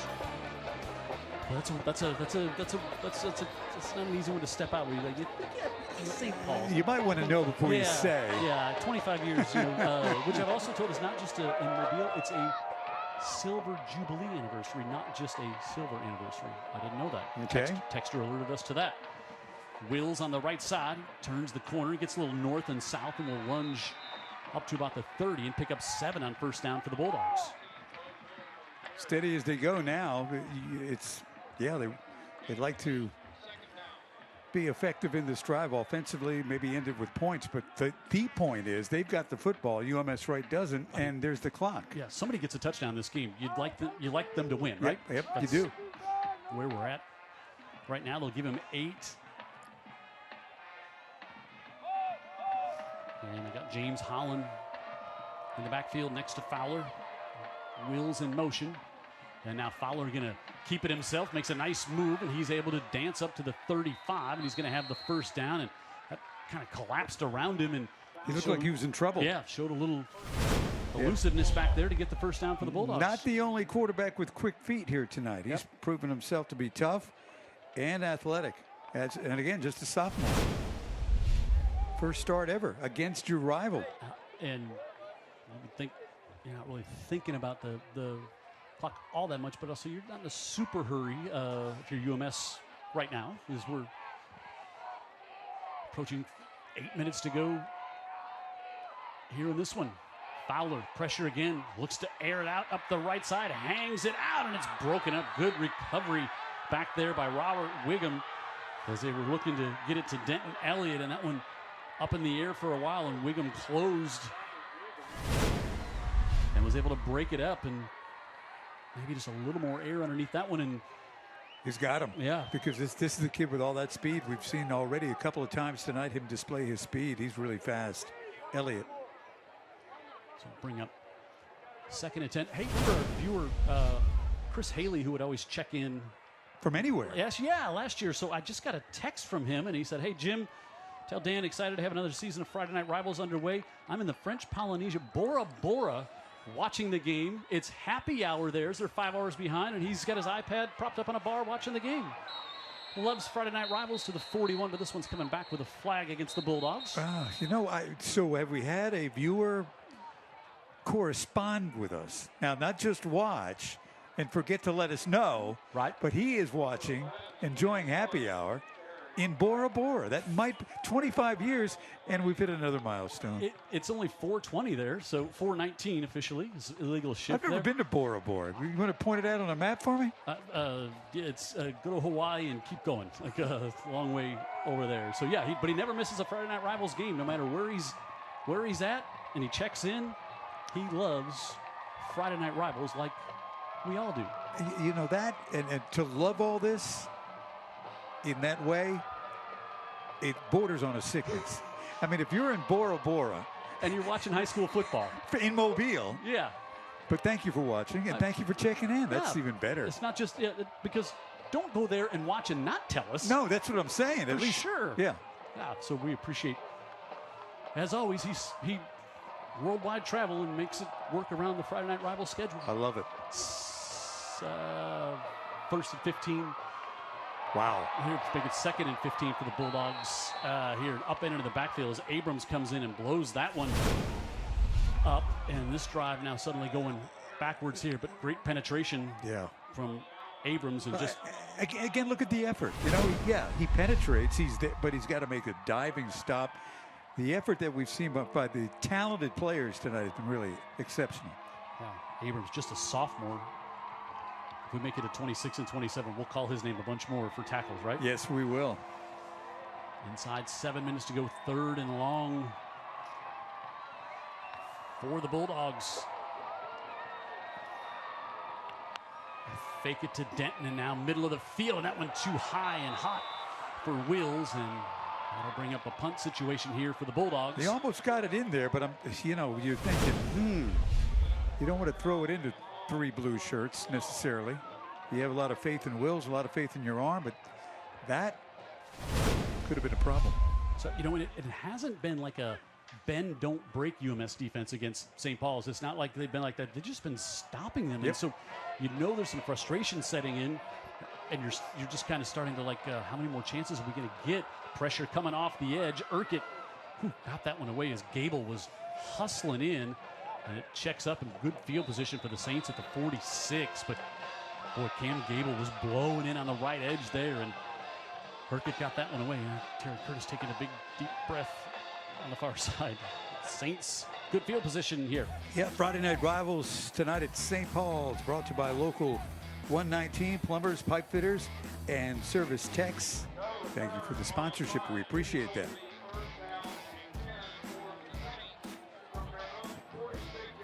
Brought to you by these folks. Good folks. Herc Rentals, Pro Solutions. You need something? Call them. All your scaffolding needs, you call Herc Reynolds. I got it. You got it. All right. I believe you. Also brought to you by the United States Coast Guard. Protect, defend, and save. And they've got a big presence here in Mobile along the bay and also out in West Mobile. Yeah, and also by our friends at the Salvation Army. Yep. Ringing that bell around Christmas time. Salvation Army. That's a great sponsor to have. Appreciate that. Oh, affecting people's lives every day. Yep. Terry Curtis and the Bulldogs opening up the season here against St. Paul Saints. 6.5 to go. 3-0 our score, and Saints student body below us here trying to get their team fired up again. Really good field position at the 46. Kenny Johnson, senior quarterback, in here for the Saints. You've got some plays. Here's the time. The big drive starting near midfield, down 3. He's like Hensley to the bottom of the screen, and Johnston comes in motion, and now they'll give it back to him, and he's hit by Halston and stopped after about a gain of 1. You run a counter, and UMS-Wright is right in place. Not only that, when it comes down to the collision, they're winning that too. Yep. It's just so fundamentally sound. Yeah, very, very sound. And that's been a hallmark of the great UMS teams over the past. And so on 2nd and 9, Johnson with pressure coming from the edge, wants to step up, containment there, and he's hit and dropped all the way back at the 40. Nobody opened downfield, Jim. I mean, they just had it blanketed. Ran out of time. Meganson with the sack, and even when he stepped up, his lane was full. He had nowhere to go, and then Meganson came from the outside and got some help there to finish things off. McGinley was in there as well, and now way behind the sticks on 3rd and 15. Johnson fires this one incomplete to the near side, and good coverage. Charlie Jeffrey there, and a quick 3-and-out for St. Paul's. Yeah. on that drive. Like I said, if you've got the plays, if you have some things in your back pocket, maybe that's where you see it, but it looked like just simply more of the same, and a lot of that had to do with the guys in white, UMS-Wright defense. So 5:22 left in this one. You get that sack, you get behind the sticks, and you just, it's tough. Yep. Don't care how inexperienced or experienced you are at quarterback. Ginsburg bangs this one all the way down to the 20. Taylor trying to get up to the near side. He'll get to about the 23. And take a break. Got another text in about a wager taking place in a household. We'll tell you about that when we come back with 5 minutes to go on Friday Night Rivals. 5:10 to go. Jim Cox, Dan Brennan here at St. Paul's. We got more viewer mail, Dan. This one, the Lelands on the UMS side, Michael and Ashley, and the Buffkins always watch this game together with you and I. They said that for 25 years they've been doing that. Russell and Molly. Molly Buffkin's so nervous about this game on the St. Paul's side. She says if St. Paul's wins, she's going to wear her St. Paul's cheerleading uniform from 1987 to the next St. Paul's home game. Wow. So that's a You know, there's about 1.5 million things that I could say about that, and I'm going to resort to saying nothing. And part of it is missing. I'll throw that in there as well. Bulldogs get it back. And Will's on the right side, and he's going to amble up the near side for 8. And you start to think about the Saints defense tired of just tackling these big backs all night. At some point, something was going to give. Is that the beginning of the give? We'll see. UMS right now, you talk about with 9 minutes to go, not in a big hurry. At this point, Jim, what is the hurry? There is none. Inside 5. We have seen the St. Paul's defense really come up big when UMS has had it in short situations, like 2nd and 2, 2nd and 1. That's right. Drive them back and force a punt. They'll go right back, and Hand is going to get to the line of scrimmage, but that's that's the young guy again. Will Abrams, 5'10", 207. Yeah, he's got the size. He's the bigger cousin. He's the younger cousin. Yep. So this is a huge third down in this game with 4 minutes to go. And keep in mind what the quarterback's done here, Jim. He's called his own number a number of times during the second half. 3rd and 2. The teams have all their timeouts. You see Hant Barnett, third-year coach here at St. Paul's. And Fowler, he's got wheels lined up, and oh boy, pre-snap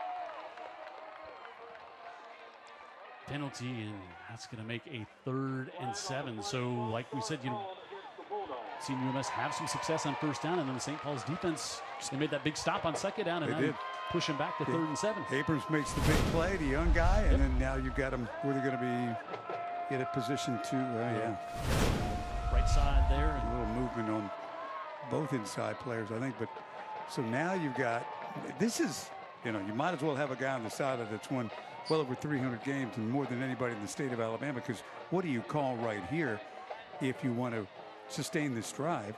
On the other hand, you stop them here in your St. Paul's, depending on the punt, you might get it in pretty decent field position. And you just think of one thing, you can't turn it over. Can't turn it over here. Terry Curtis there. He's going to take a timeout and talk things over. 8 state championships. I was talking about some of this, the gaudy records.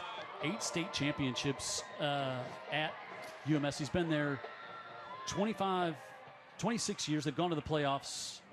This is 26th year. They've gone to the playoffs every year. 148 and 16 in region play. Those are the people who know you best. 75 and 17 in the playoffs. 278 and 62 here at St. Paul's. Of course, Shaw and Murphy as well. And just as... Well, how about he's still so good? Yeah. But today, so we met him in 2000, because that was our first year doing this. And since then...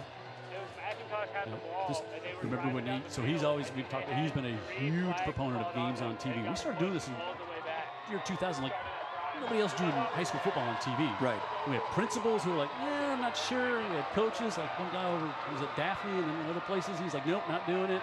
And Terry Kerr's always like, you can do Bring all the it games. on. You can do all the games you want. Yeah. They say no, come We'll on say over yes. here. We Yeah. got you. And he still loves when the games are on TV. They fake it to Denton. So on 3rd and long, fired, and it's going to be, has he got it?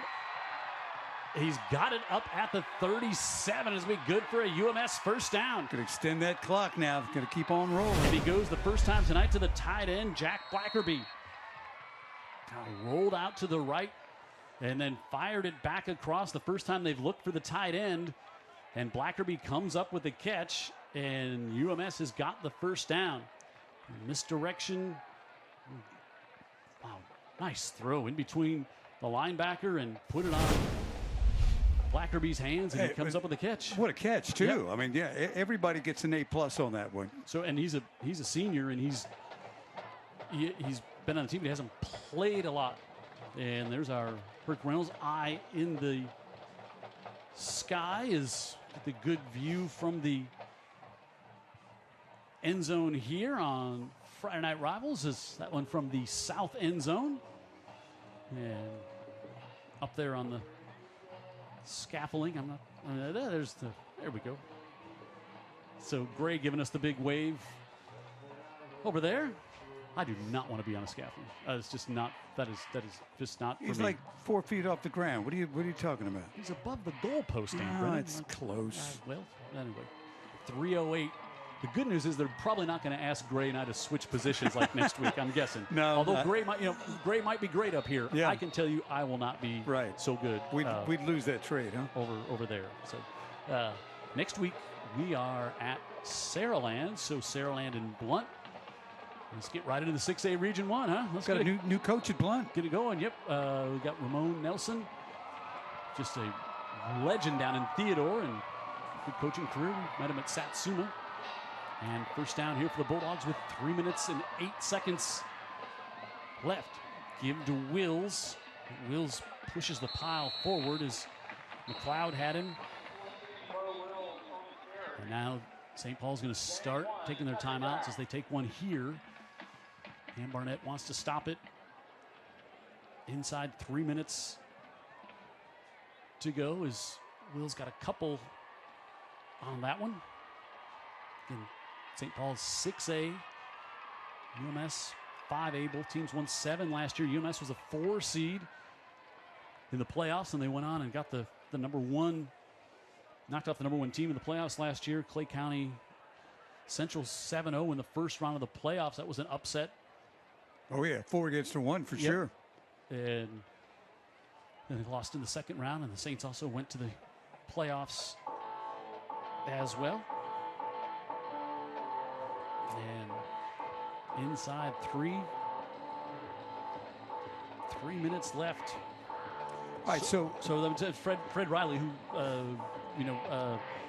knows a thing or two about play calls. He said great play callers always have one in their pocket. They haven't shown when the game is on the line, just like that boot pass on first down from UMS. So he's like just you have it. And great. He qualifies as a great play caller. Yep.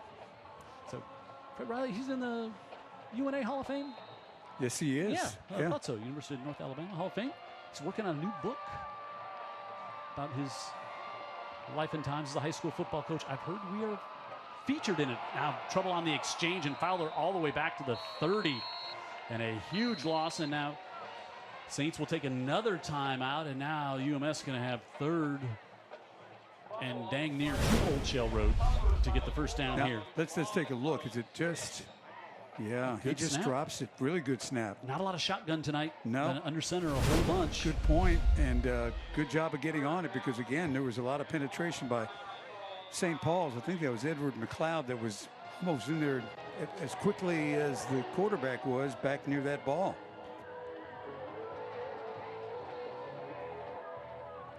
All right, in 25 years, Jim, I would say this could be, well, certainly with these two teams, it's the first time we've had a 3-0 if it ends up 3-0.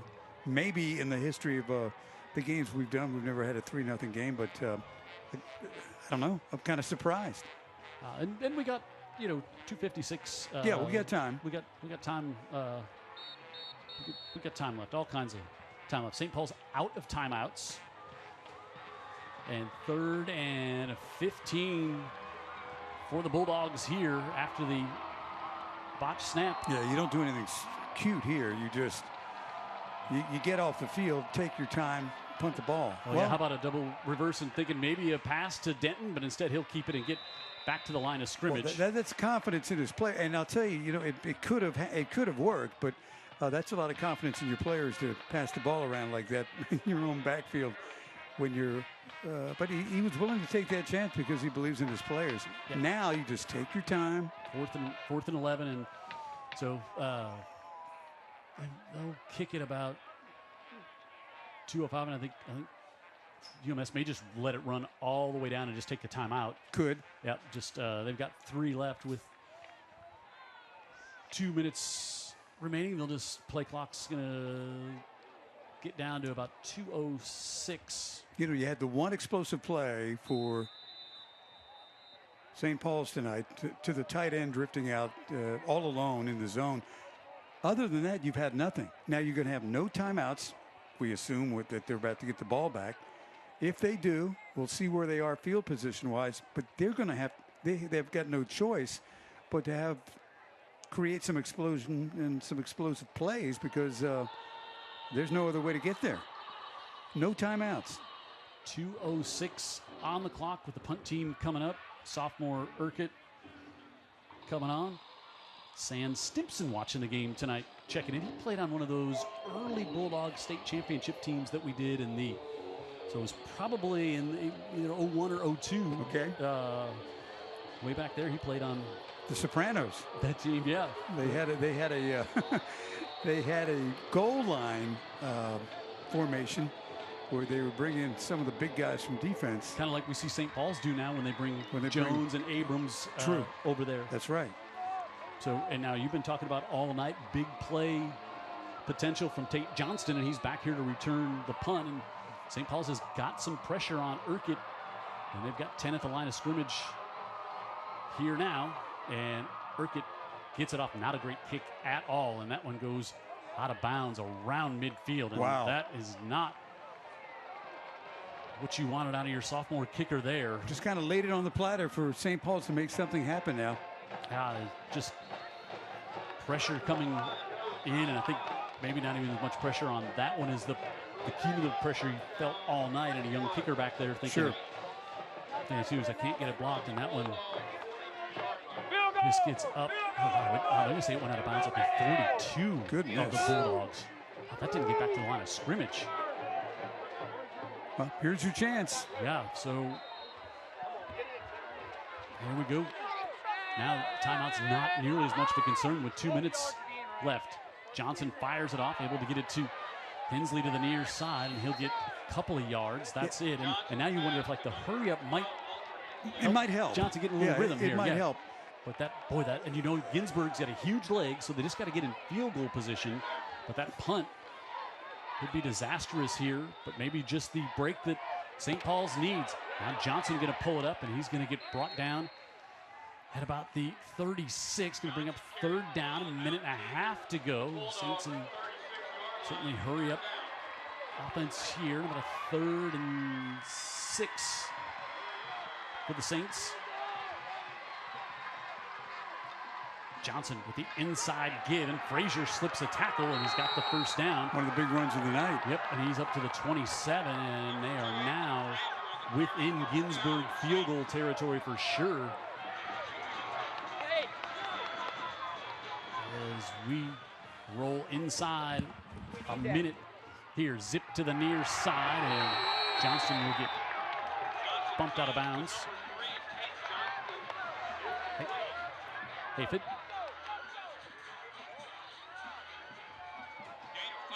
He got out of bounds as well with 57 seconds left at the 24-yard line. Deepest the Saints have been this half into UMS territory. Johnson, pressure coming Slips away from one tackler. Now he's going to be hit, and he rolls forward, and he's going to get a couple. The clock continues to roll. Now on third down, now you have to think about as well making sure you have enough time to get your field goal unit out there and get the kickoff should you get stopped here on 3rd and 3. Low snap rolls all the way down, and Frazier picks it up, and he rolls ahead, and he's going to pick up the first down, which will stop the clock. Wow, a snap that absolutely just rolled down to Frazier, who alertly picked it up and then got the first down. They get the chain set, and now the clock running. Inside 20 seconds at the 19. Johnson looks, steps up, and he's tackled and brought down at the 22, and then we have to hustle the field goal unit out on the field. Clock running at 7. Are they going to be able to get the snap down? Are they going to be able to get the snap off? They do with less than a minute to go, and the kick is up, and we are headed to overtime. 32 yards, and we go to overtime. What a great piece of execution by the St. Paul's special teams there. They got that snap off with less than a minute to go. Less than a second to go. And he drills the kick. They got the snap and the hold. And Drew Ginsburg, who he knew he had a huge leg, that wasn't going to be the question. Just was he going to be able to have the composure with a good snap and a good hold? They got it to him, and he was able to knock it through, and so we go to overtime. What a play by the special teams of St. Paul's, and they had their field goal unit right on the sideline, hustled up together to send them out. And they get the field goal, and now we will go into overtime. What a way to start the season.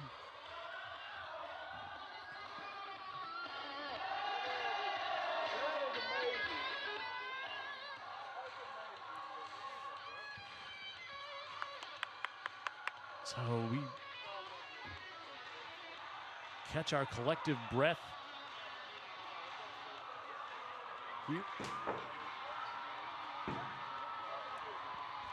And wait for this one to get underway in overtime. We'll see the coin toss here, and then who will, if you win the toss, you defer because you want to get the ball back and know what you have to do. But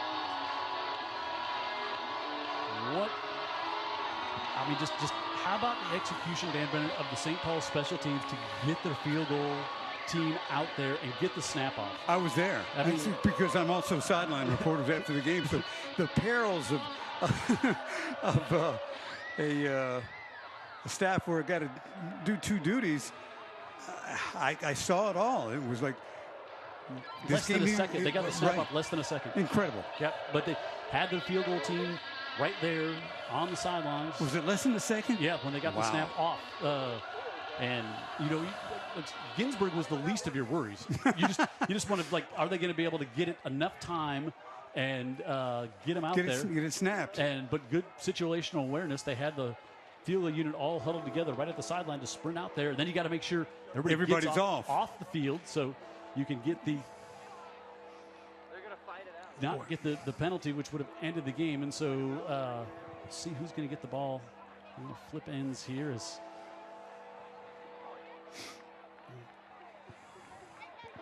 see here. Make sure everybody's. It's going to be just one-on-one right here. We're going to settle it one-on-one right at midfield. That's what we're going to. I don't think that's part of the rules. So I did not see the signal, but it looks like St. Paul's will have it first. And been a while since we've been in overtime, hasn't it? Boy, yeah, it's been quite a while. And maybe about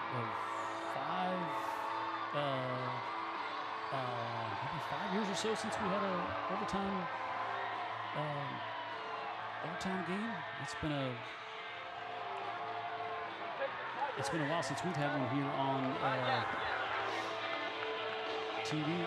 Yep. So UMS was last in overtime back in 2020. They played 2 overtime games, Mobile Academy and Faith Academy, and lost both of those games. And now they'll just go right with Tank Jones at QB, and that's going to back them up 5. And we saw that in the first half. Penalty, pre-snap penalty when they brought Jones in. Yep, we did. You're right. We saw the same thing. Yep, so now go back to the 15. You get 1 possession. You start out at the 10.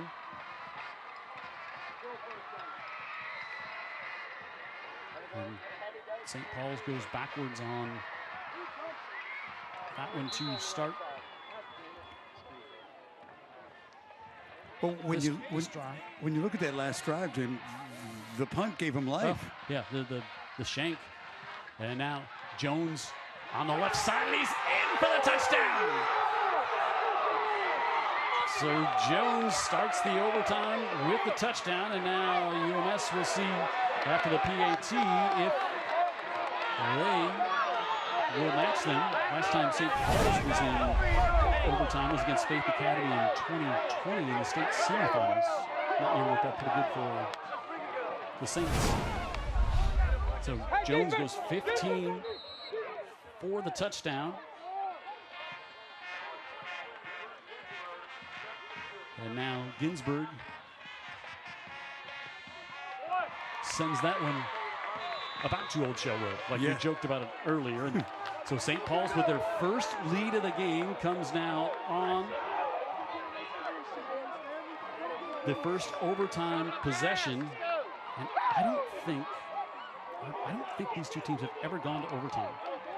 In 46 meetings, I don't think there's ever been an overtime. I'm just looking at, I don't see it, but I could be wrong. But let's see what UMS does.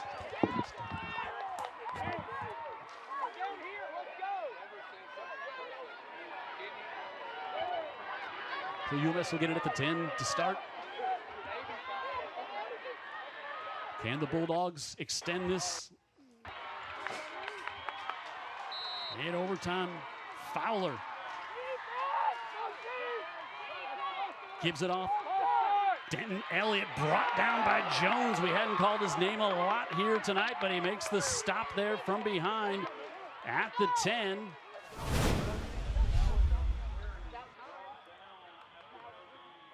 And so maybe back a yard. And so second down, so UMS certainly, they know you have 4 downs here. You have to tie the game to extend it to a double overtime. Fowler.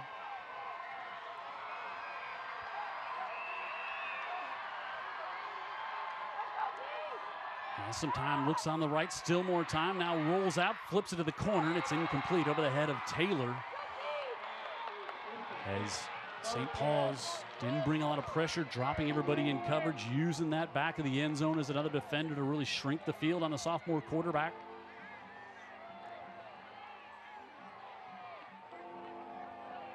And now third down for UMS. Here in overtime, they will have to get a touchdown to keep this game going. Then they'll decide, do they go for the tie or do they go for the win? Fowler, pressure coming from Jones, lofts it up into the end zone, and it's dropped, almost intercepted. As Fowler just heaved that one up with pressure coming, and it looked like UMS may have got away with a hold there on Jones coming in on the right edge. And so now on 4th and goal from the 10, UMS has to get this one into the end zone, or St. Paul's is going to come back with a spectacular win after trailing the whole game. They trailed for 59, trailed for the whole game 48 minutes, basically 47 minutes and 59 seconds. But here we go, 4th and 10.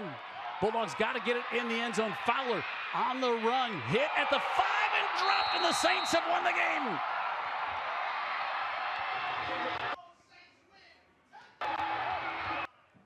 St. Paul's comes from behind to beat their rivals 10-3 in overtime.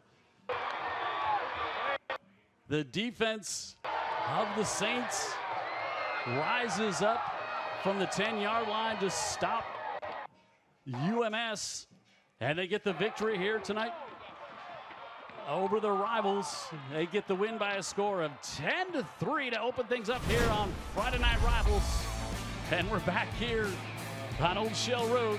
After this, Tank Jones with the winning score for the Saints.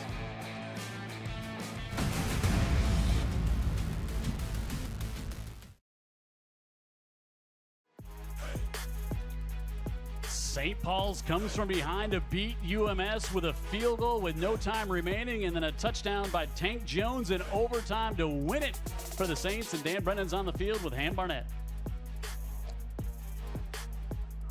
On the field after quite a thrilling win, St. Paul's defeats UMS-Wright. And I heard you just say, Ham, I don't know how the heck we won that game. That was a miracle because with 2 minutes left or whatever we got the ball back with, we had good field position. Luckily, they kicked it, had a bad punt. But, man, we talked about it at halftime, just doing the next right thing, being there for your teammates. And I'll be honest with you, I didn't really know if I believed it with about 2.5 minutes left in the game, especially they got that last first down in the fourth quarter. And but our guys bowed their necks. This is what we talk about all the time, is being a team, playing for 4 quarters. And we did that tonight. So I came down because I had to be here in case the game was over. And I watched your team pull off that last field goal. Amazing. Yeah, so that's something we work every Wednesday at practice. We do a 2-minute. Do you work on it being a half second left? So literally, I start counting at 10 seconds, and the guys sprint on the field just like we just did. And we kicked it with like 1 second left. Our quarterback was still in the game. He jumped on the sideline, and so we had 11 guys out there, made the kick. Something we work on, and so proud of them. A special honor from Dr. Pepper right now. Hey, on behalf of Coca-Cola United and Dr. Pepper, congrats on a great win. Thank you so much. It's our pleasure.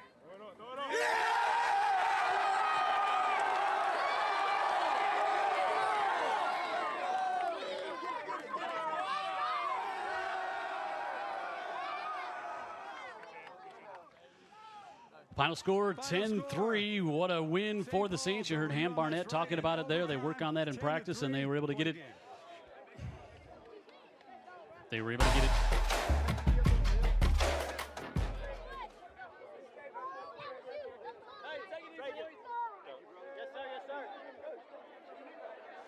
Number 1 recruit, maybe all of the 2026 recruiting class, and they didn't call him a lot during the game, but then in overtime, they put him at quarterback. He gets the touchdown on second down, 15-yard run. First down, gets a big stop. And Tank Jones, the player that everyone wants, the junior linebacker, and there at quarterback, running back, gets the victory for the Saints. The series all tied up now, 23-23 between these two rivals. And St. Paul's gets the win here tonight by a score of 10-3. All right, thanks to our great sponsors here on Friday Night Rivals, Dr. Pepper, Mobile County Sheriff's Department, Greer's, IBEW 505, Dean Waite Injury Attorneys, McMurphy Orthodontics, also Roof Doctors, Local 119 Plumbers, Pipe Fitters, and Service Techs, Herc Reynolds, United States Coast Guard, and the Salvation Army. So thanks to our great sponsors, thanks to our crew here tonight. St. Paul's with the win here at home by a score of 10-3 over their rivals. They beat UMS. Season series now all tied up at 23-23. Next week, we're at Saraland for Blunt and Sparty here on Friday Night Rivals.